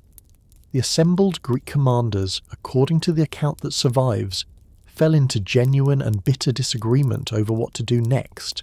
with several Peloponnesian commanders arguing for an immediate withdrawal southward to defend the narrow isthmus of Corinth, the last natural land barrier protecting the Peloponnese itself, a strategy that would have effectively abandoned Athens and its now homeless population crowded onto the nearby shore and islands, to whatever fate the Persian advance still held in store. And it was in this same moment of near collapse in Greek unity, the alliance closer to fracturing entirely than at almost any other point in the entire war, that Themistocles made the boldest and most consequential gamble of his entire career. The war council itself, by the account that survives, grew heated enough that the Spartan admiral Eurybiades, holding nominal command over Themistocles' own head despite Athens having supplied, by far the largest single contingent of ships in the entire fleet, reportedly raised his own staff of office as if to strike the Athenian for continuing to argue past the point. Eurybiades considered the debate closed, and Themistocles, rather than backing down, is said to have looked at him steadily and replied only "strike, if you like. But hear me first," a line that later writers preserved precisely because it captures, in a single exchange, the genuinely uncomfortable command arrangement running underneath the entire Greek war effort, an alliance in which the city contributing the most actual ships and the most actual strategic insight was nonetheless required, by the fleet's own internal politics, to defer formal authority to a Spartan admiral whose own city had shown comparatively little enthusiasm for naval warfare at any other point in its history. A trap laid out of pure nerve, recognising that a Peloponnesian withdrawal to the isthmus would scatter the assembled Greek fleet and very likely doom what remained of organised Greek resistance entirely. Themistocles sent a trusted personal servant, a loyal household slave named Sisinus, across the strait under cover of night to deliver a secret message directly to Xerxes, informing the Persian king, falsely but persuasively, that the Greek alliance was on the verge of collapsing from internal disunity, and that the Athenian fleet, given half a chance, was actually prepared to defect to the Persian side, and urging Xerxes to move quickly to trap the entire divided and demoralised Greek fleet within the narrow strait before it could scatter and escape to fight another day. It was an extraordinarily dangerous gamble, one that could just as easily have ended with the entire Greek fleet betrayed and destroyed had Xerxes chosen to disbelieve the message, or had the Greek commanders themselves genuinely fractured before the trap could close. But Xerxes, whether out of overconfidence born of the campaign's steady successes so far, or out of a genuine, understandable eagerness to end the entire war in a single decisive stroke, took the bait, ordering his fleet to move into the narrow Strait of Salamis during the night to block both exits and prevent any Greek escape, and reportedly having a raised throne carried to a hillside overlooking the strait so that he could personally watch what he expected to be his own final, crowning victory unfold beneath him. The battle that followed, fought in the early morning hours of a day in late September of 480 before Christ, unfolded almost exactly as Themistocles had gambled it would. The Persian fleet, crowded into the narrow confines of the strait in numbers that badly undercut its own considerable advantage in open water, finding itself unable to manoeuvre effectively or bring its full numerical superiority to bear, while the smaller, more nimble Greek triremes, built and crewed specifically for close quarters, ramming tactics in exactly this kind of confined space, tore into the disordered Persian line from multiple directions at once. Ship after Persian ship, unable to turn or retreat in the crowded waters, was rammed, boarded, or driven onto the rocks by its own retreating companions, and the battle, by the time it finally ground to a halt in the early afternoon, had cost the Persian fleet somewhere in the range of 200 ships against a considerably smaller Greek loss of perhaps 40, a defeat so total and so publicly, humiliatingly witnessed by the Persian king himself, watching from his own hillside throne as his own navy was systematically destroyed in the water below him, that it fundamentally altered the entire strategic calculation of the war. It is worth naming, honestly, the human cost beneath these numbers: thousands of Persian sailors and marines, many of them unable to swim in an era when swimming was not a universal skill. drowning in the same enclosed waters their own commanders had sailed them into,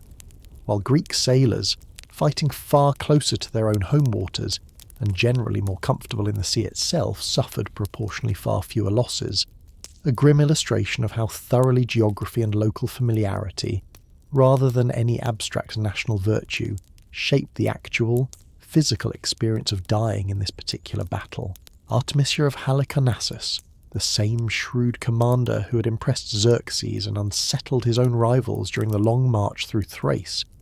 is said to have argued forcefully against fighting in the confined waters of Salamis at all, warning Xerxes in a council of war held before the battle that the Greek fleet, fighting in home waters with everything to lose, would fight with a desperation his own more comfortable subject crews could not hope to match,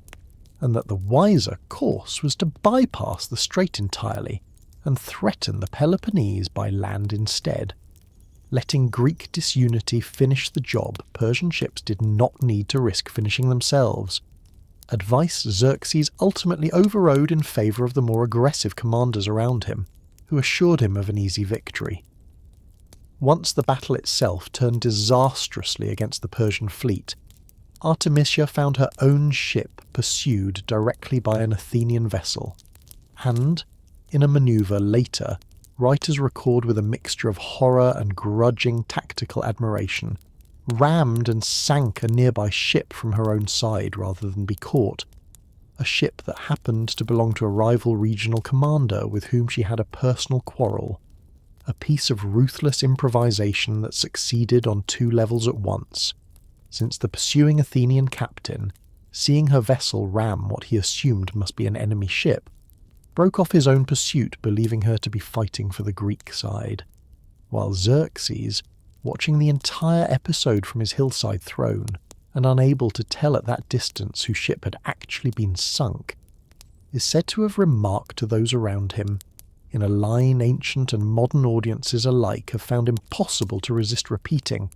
that his own men had that day fought like women, and his own woman had fought like a man,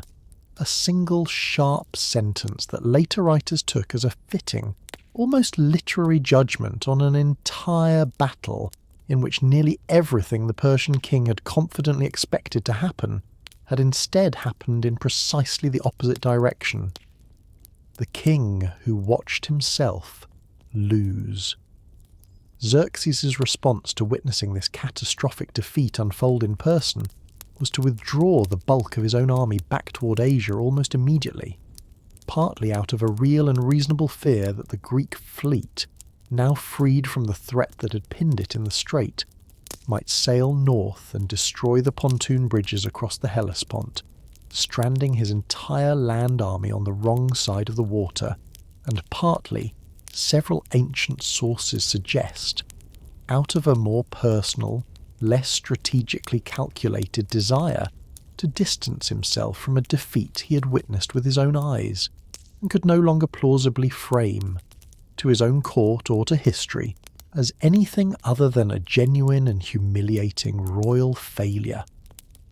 Xerxes did not, however, abandon the invasion of Greece entirely, leaving behind a substantial portion of his land forces, somewhere in the range of several tens of thousands of men, under the command of his trusted general and brother-in-law Mardonius, along with instructions to renew the campaign the following spring, a decision that meant the war, despite the enormous psychological and strategic weight of the victory at Salamis, was in fact very far from over, and that an entire winter of uncertainty, occupation, and continued danger still lay ahead of the Greek cities that had only just begun to celebrate.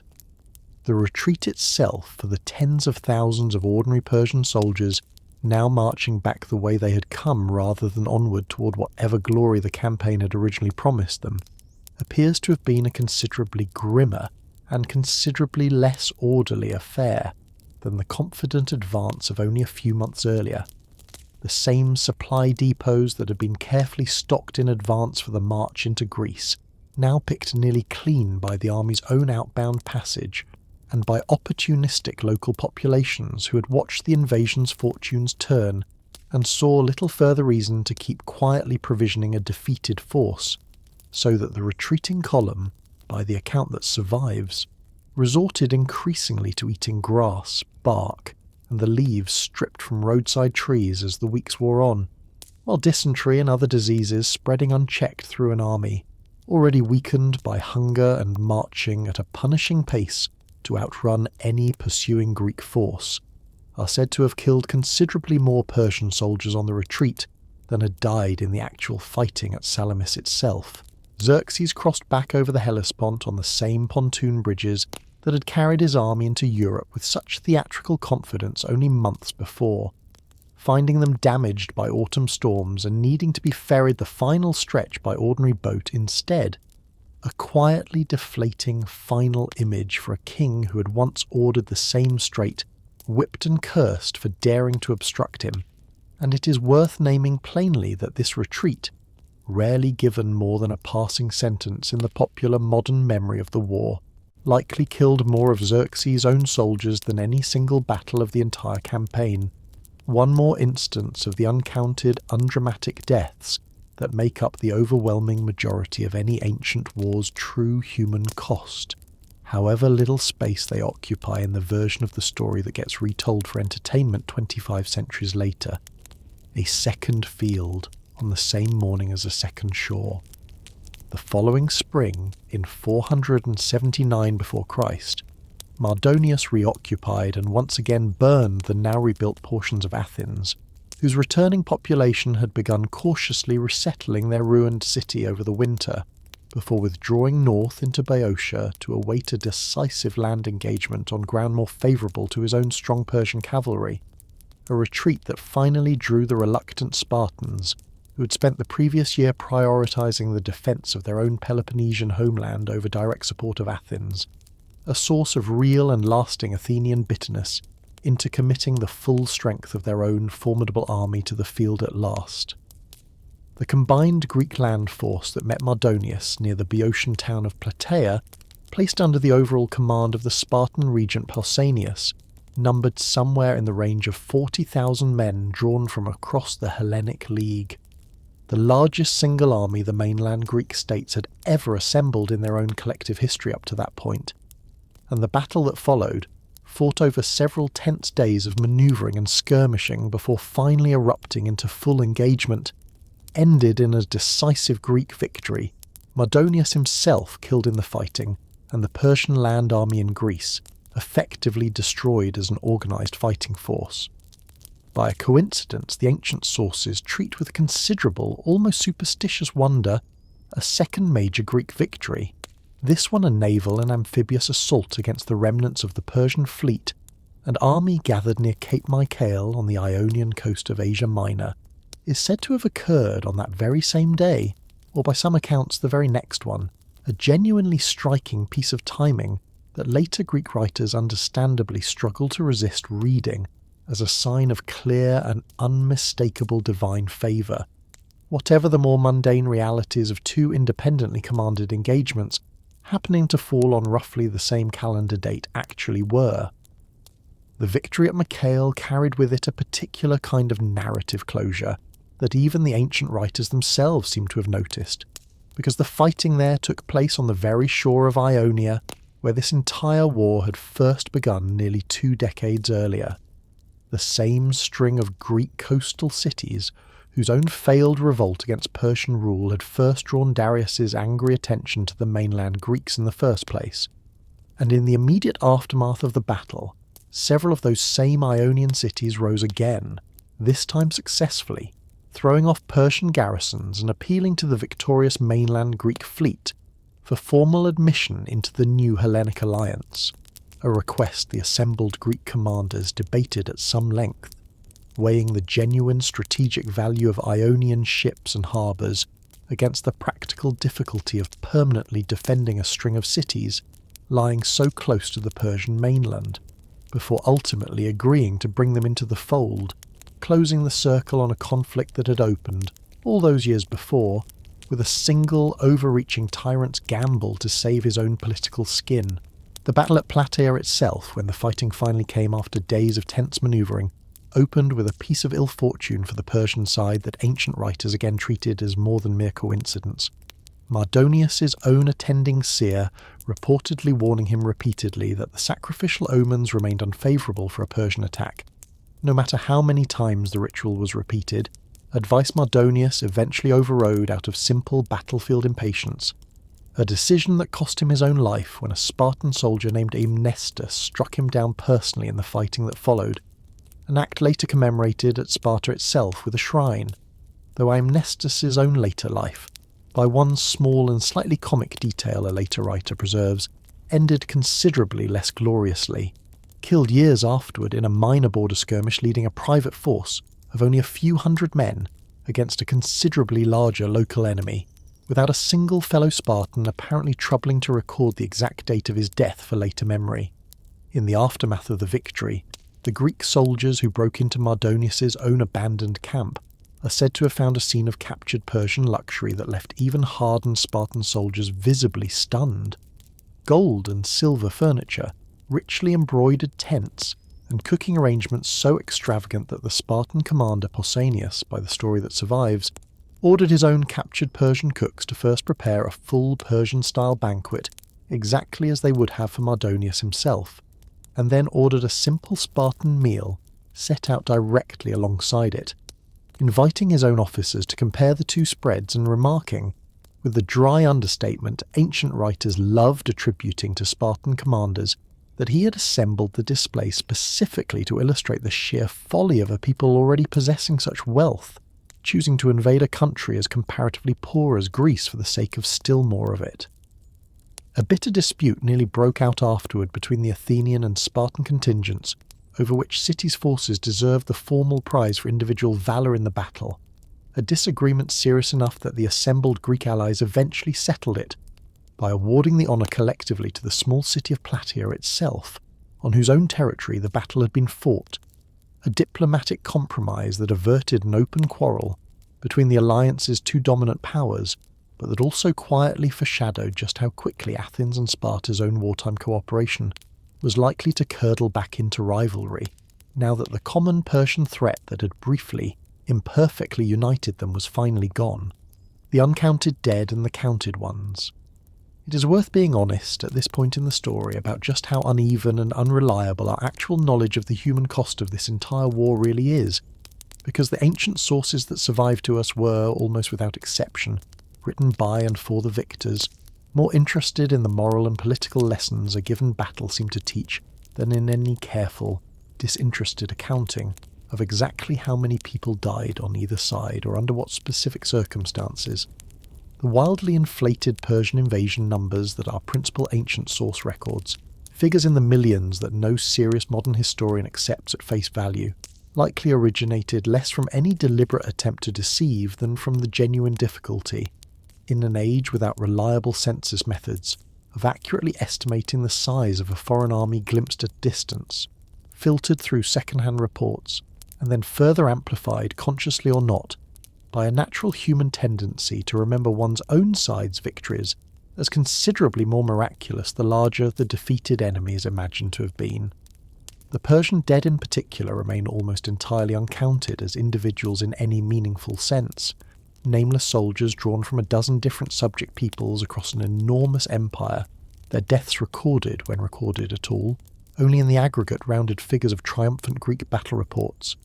while the considerably smaller number of Greek dead, particularly the 300 Spartans at Thermopylae, were individually mourned, commemorated in stone, and remembered by name for centuries afterward, a genuinely stark asymmetry in whose deaths history bothered to preserve in any personal detail at all, and one worth carrying forward with us as a quiet corrective to any telling of this war that treats only one side's losses as fully, humanly real. Modern military historians who have gone back and tried to reconstruct more defensible figures from first principles, working from what is actually known about ancient road capacity,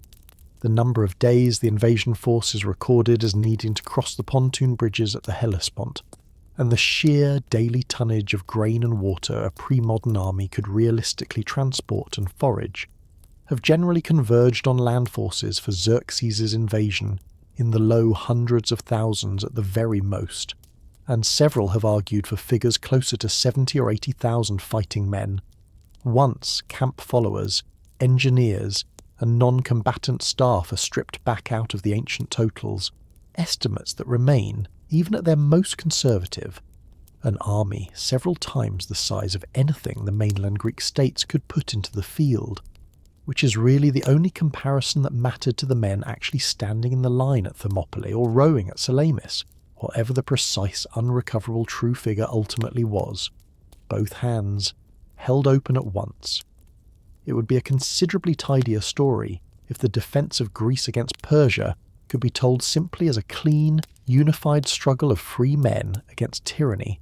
and it is worth resisting that temptation honestly, because the actual historical record is a good deal messier and more morally complicated than that comfortable framing allows.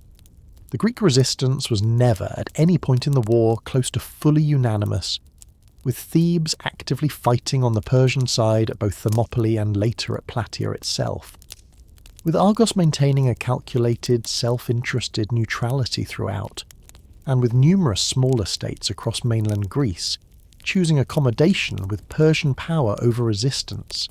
decisions that a triumphant retrospective Greek national memory would go on branding, often unfairly, as simple cowardice or treachery rather than as the entirely rational calculations of small exposed communities weighing certain, immediate destruction against a resistance effort whose eventual success was, at the time each individual choice was actually made, very far from guaranteed. Thebes paid for that calculation once the war had turned decisively against Persia, its leading pro-Persian citizens handed over by their own city to the victorious Greek alliance and executed at Corinth without much recorded debate, and the city itself stripped, for a time, of its leadership role within the wider Boeotian confederation it had previously dominated, a punishment considerably harsher than the one handed down to Argos's own quieter, less operationally significant neutrality, a difference in treatment that suggests the victors were punishing visible armed collaboration rather than caution itself, though it is worth noting that Thebes would go on, within a few short decades, to rebuild its own regional power so completely that it eventually humbled Sparta itself on the battlefield, a reminder that a single wartime choice, however harshly judged in the moment, rarely fixes a city's fortunes for good in either direction. And Themistocles himself, the single figure most responsible, by any fair accounting, for the entire Greek victory, met an ending that later generations found deeply uncomfortable to reconcile with his own heroic legend. Ostracised from Athens through the very same institution that had earlier removed his old rival Aristides, within roughly a decade of his greatest triumph, amid growing political rivalries and Spartan-encouraged accusations of secret dealings with Persia, and eventually fleeing in a final and genuinely bitter irony into the protection and employment of the very same Persian court he had once so thoroughly outmanoeuvred, living out his remaining years as a trusted advisor and provincial governor under Persian royal patronage, a fate that the Athenians, who had once celebrated him as their city's saviour, largely chose to remember as little as possible in the centuries that followed. Pausanias himself, the same Spartan regent who had led the victorious Greek army at Plataea and who had so pointedly mocked Persian excess over that captured banquet, met an end within a few years that mirrors Themistocles' own uncomfortably closely, growing increasingly autocratic and increasingly enamoured, by several ancient accounts, of Persian customs and Persian dress in the years following his own greatest victory, eventually accused by his own Spartan authorities of secretly negotiating with the Persian court and of aspiring to make himself a tyrant over all of Greece with Persian backing, and starved to death after taking refuge inside a temple that Spartan officials, unwilling to violate the sanctuary by dragging him out directly, instead simply walled up and blockaded until hunger did the work for them. His own mother, by one grim detail the tradition preserves, said to have carried the first stone used to begin sealing the temple entrance herself. Holding all of these truths at once, the genuine, costly courage of the men who held Thermopylae and rode at Salamis, and the considerably less flattering reality of Greek disunity, collaboration, and Themistocles' own eventual ironic defection, does not diminish the scale of what was actually achieved in those 2 remarkable years, but it does make that achievement a considerably more human and considerably less mythical one than the story's later admirers generally preferred to tell. What ordinary people carried away from it. Behind the named kings, generals, and admirals who dominate the surviving accounts of this war stood tens of thousands of ordinary people whose own individual experiences the ancient sources mostly pass over in silence. The ordinary Athenian farmer conscripted into the phalanx at Marathon, with no particular taste for glory but a very direct and immediate stake in whether his own family's land would still be his to farm the following season. The anonymous rowers who filled the lower benches of the Greek triremes at Salamis, drawn disproportionately from the poorer, non-land-owning citizens of Athens, who could not afford the armour and weapons required of a hoplite infantryman, but whose own labour at the oar turned out to matter every bit as much to the outcome of the war as any general's tactical brilliance, a fact that would go on reshaping Athenian democracy itself in the years that followed, as the poorer rowing classes whose service had proven so decisive at Salamis began demanding, and gradually winning, a correspondingly larger political voice in the city's own affairs. And behind the fighting men stood the displaced families crowded onto refugee boats, bound for Salamis and Troezen. The old women too infirm to travel who chose, like the small holdout garrison on the Acropolis, to stay behind and face whatever came, and the countless small private acts of hospitality extended by the town of Troezen itself,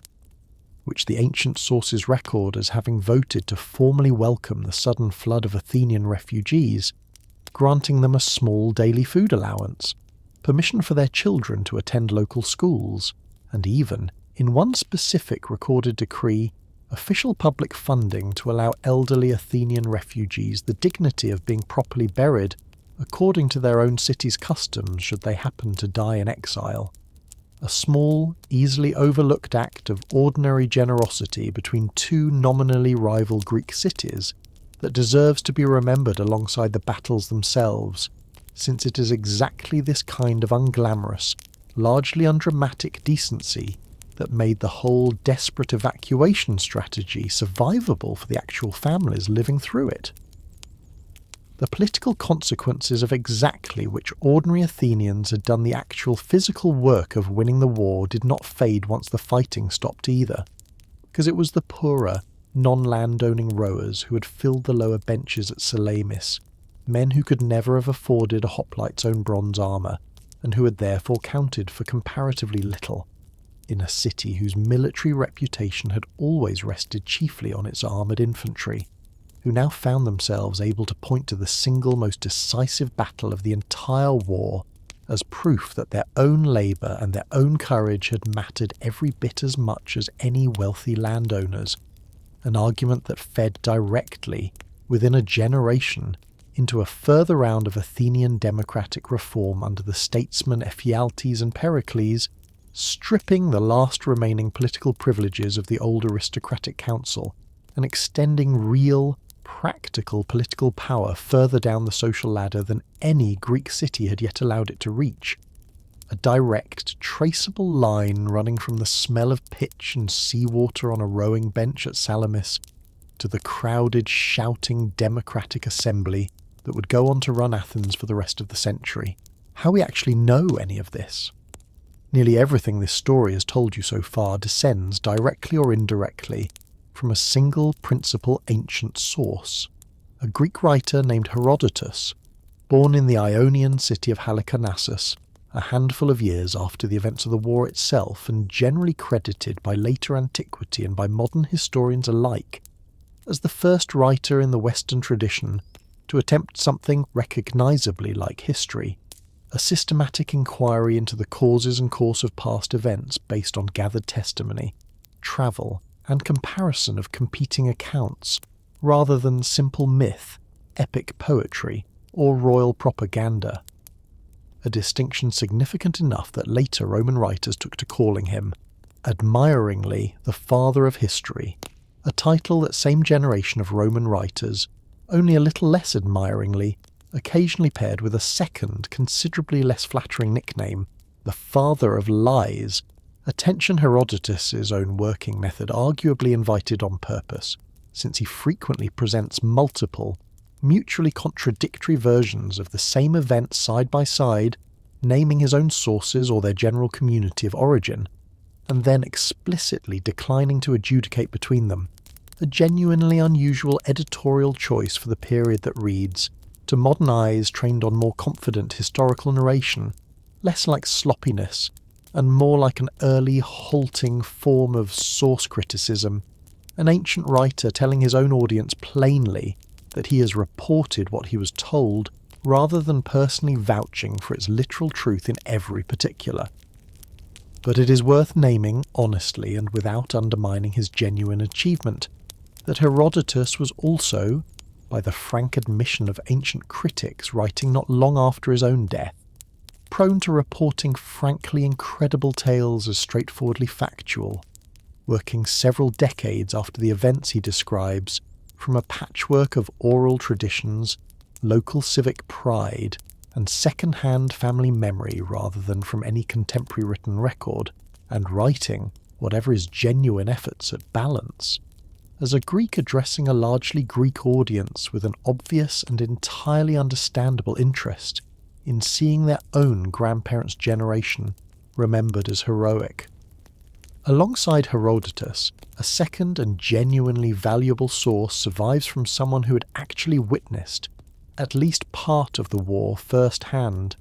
the playwright Aeschylus, who fought himself at either Marathon or Salamis, or possibly both, and who wrote only 8 years after the battle a tragedy titled The Persians, staged in Athens and told, strikingly, entirely from the Persian court's own point of view, dramatising the grief of Xerxes' mother and courtiers on receiving news of the catastrophic defeat, in a play whose most memorable single scene summons the ghost of the dead King Darius himself up from his own tomb to hear, in a long and devastating messenger speech, exactly how his son's fleet had been destroyed in the very strait Darius had never lived to see invaded. A genuinely unusual choice for a victorious nation's own popular entertainment, and one that offers modern historians a rare, if still heavily stylised and dramatised, window into how the war's outcome was being processed by its actual living participants within a single decade of the fighting itself, alongside later, more distant secondary accounts like that of the historian Diodorus Siculus, writing centuries afterward and drawing on now-lost earlier sources, whose own version sometimes corroborates and sometimes usefully complicates the details Herodotus gives us. Beyond the literary sources, a small amount of genuine physical evidence has survived to corroborate, or in places usefully complicate, the literary tradition. A marble inscription discovered in the Greek town of Troezen in the middle of the 20th century, and dated by its own lettering style to a period considerably later than the war, it describes purports to preserve the actual text of the Athenian Assembly's decree ordering the evacuation of the city before Salamis, and while most historians now regard this particular inscribed copy as a later, idealised reconstruction rather than a genuine contemporary document, its broad outline matches the evacuation Herodotus himself describes closely enough to suggest it preserves a real memory of the actual decision, even if its precise wording was polished some time afterward. Considerably more secure is the Serpent Column, a bronze monument raised at Delphi shortly after the war by the victorious Greek alliance, 3 intertwined bronze snakes originally sporting a golden tripod and inscribed with the names of every city that had actually fought against Persia, a monument that still survives today, stripped of its golden tripod long ago but otherwise remarkably intact. Standing now in the old hippodrome of Istanbul after a Roman emperor had it moved there centuries later, a strange and genuinely moving piece of physical continuity linking a modern city built at the old crossroads of the Persian, Greek and Ottoman worlds, directly back to the alliance that once turned that same Persian Empire away from Greece, its inscribed list of participating cities standing today as the single most reliable primary record we have of exactly which Greek states actually joined the resistance, a list considerably shorter, worth noting plainly, than the later, more flattering national mythology of a fully united Greece would prefer to remember. The wall that outlasted the wood. In the immediate aftermath of the war, the Greek cities that had fought Persia, led now increasingly by Athens rather than by a Sparta that showed little sustained interest in continued naval operations, far from its own homeland, formed a new alliance known to modern historians as the Delian League, ostensibly a voluntary confederation of Greek states pooling ships and money for continued defence against any future Persian aggression, but one that evolved, within a generation, into something considerably closer to an Athenian maritime empire in its own right, member states gradually finding their supposedly voluntary contributions treated as compulsory tribute, and several attempts to withdraw from the alliance met with direct Athenian military force, an evolution that later, more cynical Greek writers would come to see as uncomfortably close to Athens, simply replacing one dominant imperial power with another. The League's own common treasury was originally housed, entirely deliberately, on the small sacred island of Delos, birthplace of Apollo in Greek myth and religiously neutral ground. Acceptable to every member city, member states each assessed an annual contribution in ships, or, increasingly as the decades wore on, in silver instead. And it was a genuinely symbolic and to many allied cities, genuinely alarming moment when the Athenian assembly voted, roughly a generation after the war's end, to move that same common treasury from Delos to Athens itself, officially for its own greater security against piracy, but transparently in practice, so that Athens could now draw directly on the alliance's own pooled wartime funds to finance its own building projects, the Parthenon among them, a transfer of shared resources into unilateral civic glory that the philosopher Plutarch, writing centuries later, records several of Athens' own allies protesting bitterly at the time, comparing the city, not unfairly, to a woman who had taken jewellery entrusted to her for safekeeping, and simply put it on herself. The first real crack in the wartime partnership between Athens and Sparta surfaced almost immediately after Plataea, when Sparta, alarmed at how quickly a rebuilt and rewalled Athens might grow into a genuine rival power, sent envoys demanding that the Athenians abandon plans to rebuild the defensive walls the Persians had torn down, and Themistocles, in what may be the single most characteristic piece of political theatre of his entire career, personally travelled to Sparta to stall the Spartan authorities with reassuring but deliberately vague promises, while quietly instructing every Athenian citizen back home, men, women and children alike, to work around the clock rebuilding the city's walls using whatever stone and timber came most quickly to hand, including, by the account that survives, stones pried loose from private tombs and broken pieces of older monuments, so that by the time the Spartans grew suspicious enough to send their own representatives to verify Themistocles' assurances in person, the walls were already too far along to be stopped,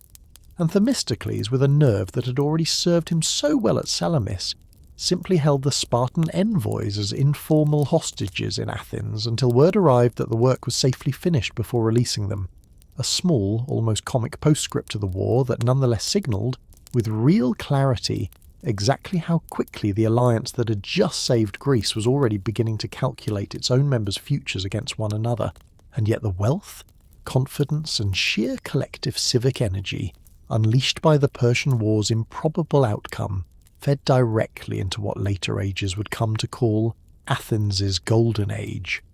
The same decades that produced the Parthenon rebuilt in marble atop the very Acropolis the Persians had burned, the tragedies of Sophocles and Euripides performed before audiences that included actual veterans of Salamis and Plataea, and the flowering of a democratic political culture that, whatever its own real and serious limitations, its exclusion of women, of the enslaved, of resident foreigners from any direct political voice, nonetheless represented a genuinely unusual and consequential experiment in collective self-government that a Persian victory would very likely have simply extinguished at its earliest and most fragile stage.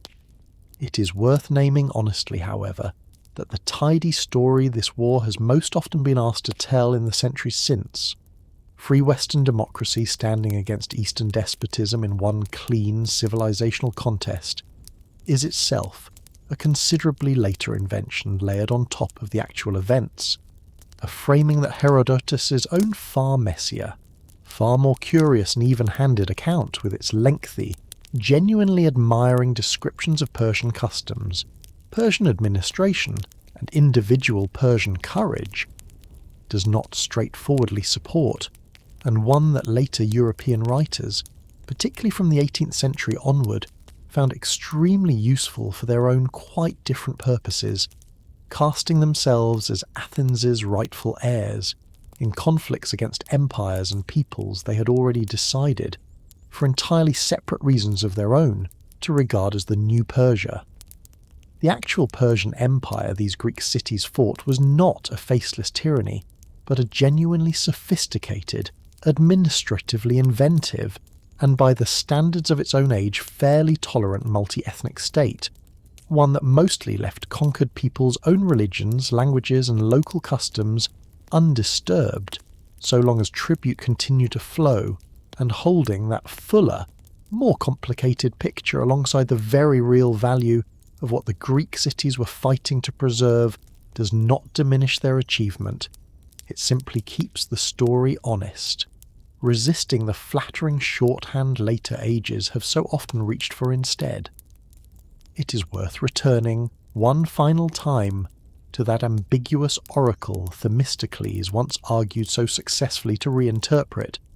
the wooden wall that would save Athens, because the literal wooden walls of the Acropolis and the literal wooden hulls of the fleet at Salamis have both, in the most direct physical sense, long since rotted away or burned to nothing,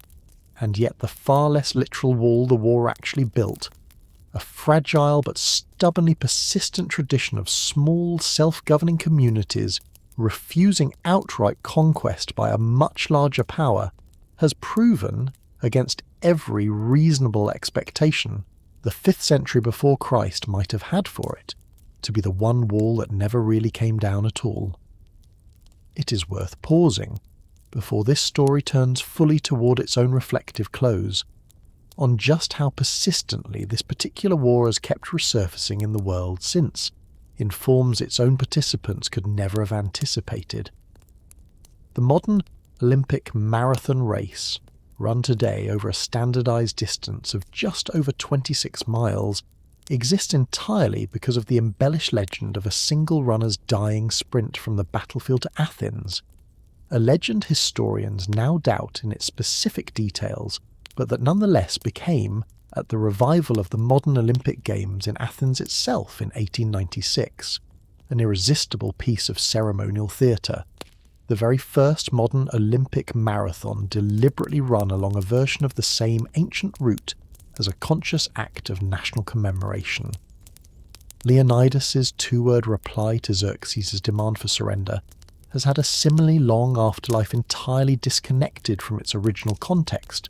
adopted in the 20th century as an unofficial motto of the modern Greek special forces, printed on monuments and repurposed in recent decades and in a considerably different political register than its ancient original, as a popular slogan among gun rights advocates on the other side of the Atlantic, a fairly striking journey for two words originally spoken by a Spartan king who would have found almost every value of that particular modern movement close to incomprehensible, and the Battle of Thermopylae itself has been retold and reimagined so many times, in paintings, in a widely read illustrated graphic novel published at the end of the 20th century, and in the blockbuster film that graphic novel eventually inspired, that for a great many people encountering this story today, the modern, heavily stylized, deliberately exaggerated retelling has become considerably more familiar than the messier ancient original it was drawn from, an original in which the defenders numbered well over 1,000 rather than exactly 300, in which at least one entire allied contingent's loyalty remains genuinely disputed to this day, and in which the enemy soldiers were ordinary conscripted men from dozens of Persian subject nations rather than the faceless, monstrous horde later popular retellings have generally preferred to depict. None of this is to say the modern afterlife of the story is somehow illegitimate, only that it is worth knowing, as a listener drifting towards sleep on this particular telling of it, that the version of this war living most vividly in modern popular culture, and the version that actually happened on that narrow Boeotian plain, and in that even narrower strait of water have, over 25 centuries of retelling, drifted a considerable distance apart from one another, and that no harm at all is done by knowing both versions and holding them, gently, apart. A contingency worth sitting with. It is genuinely difficult and genuinely worthwhile to sit for a moment with just how easily this entire story could have ended differently, because at nearly every one of its decisive turning points, a single altered decision, a Spartan king less willing to hold a doomed past 3 extra days, an Athenian assembly that chose to divide the Laurian silver instead of building ships, a Persian king slightly more sceptical of a foreign servant's midnight message, could plausibly have produced a considerably different and considerably darker outcome. A mainland Greece absorbed as just one more prosperous tribute-paying satrapy within an already enormous Persian Empire, its city-states preserved perhaps as locally governed provinces much as Ionia and Egypt already were, but with whatever fragile, still-forming experiment in citizen self-rule, Athens had only just begun, almost certainly snuffed out long before it had any chance to mature into the golden age of philosophy, drama and civic life that later centuries would come to treat as one of the true foundations of Western intellectual and political tradition. None of the individual Greeks making these choices, weighing them in the moment with only the fragmentary, uncertain information available to them at the time, could have known which way any single decision would ultimately tip the larger balance. And it is this same fundamental, honest uncertainty, rather than any comfortable sense of assured historical destiny, that makes their eventual success feel, at this distance of 25 centuries, considerably more remarkable rather than considerably less. It is worth adding, too, that a Persian victory would not necessarily have meant the total extinction of Greek culture in any absolute sense,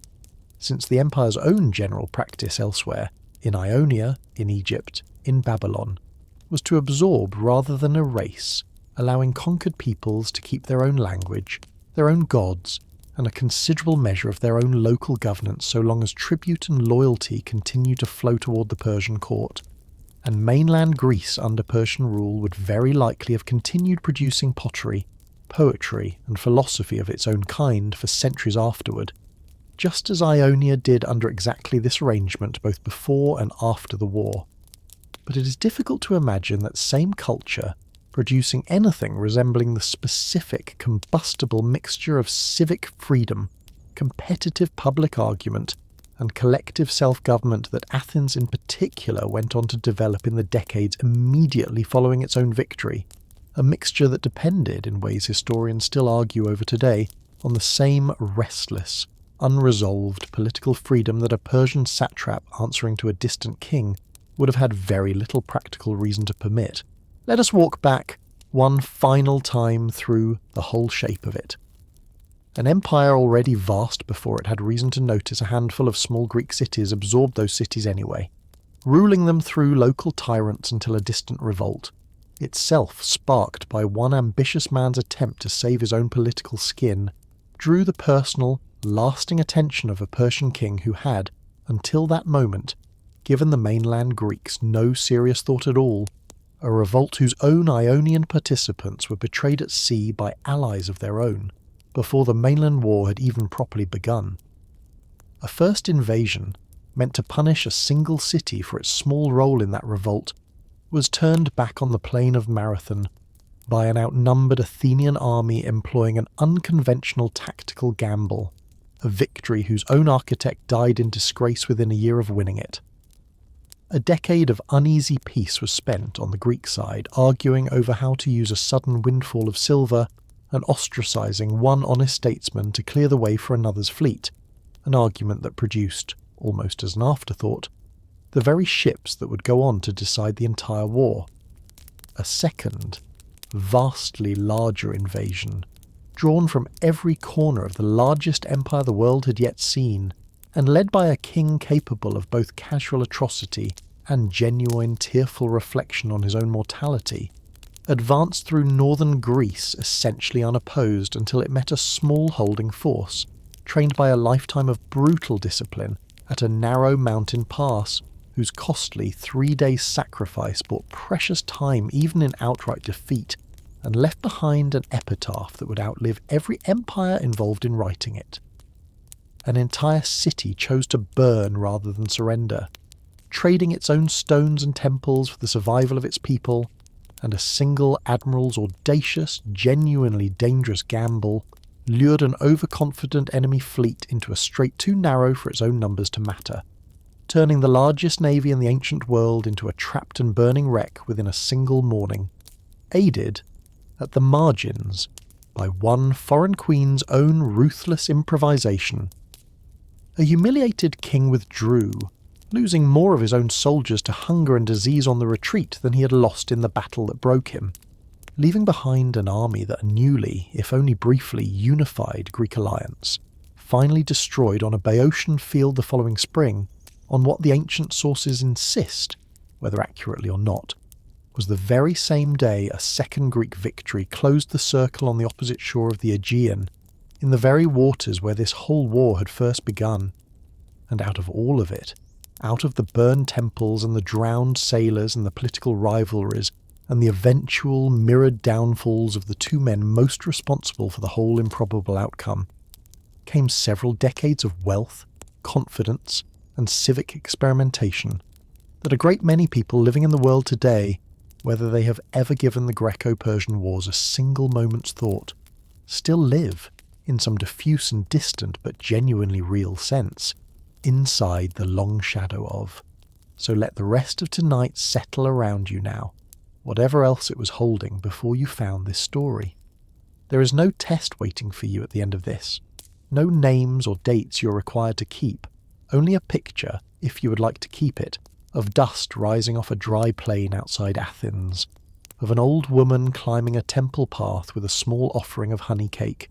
of a narrow strip of blue water crowded for one long morning 25 centuries ago with burning ships. Somewhere out past whatever room you are lying in right now, the same stars that hung over that strait at Salamis are still turning through the same slow patterns they always have, entirely indifferent to whichever king or city or empire happened to be watching them on any given night. And there is something quietly steadying in that indifference, in the plain fact that the world went on turning through this story exactly as it goes on turning through yours, however large or small tonight's own private version of a burning city might happen to feel to you. Let your shoulders come down from wherever they have been holding themselves. Let your breathing slow to something closer to the tide than to the argument. Whatever is pressing on you tonight, whatever small or large thing followed you into this room, it is very likely, however it feels right now, considerably smaller than an empire. And this story is proof enough that even an empire given the wrong strait of water and the wrong 3 days on a mountain pass can be made to turn around and go home.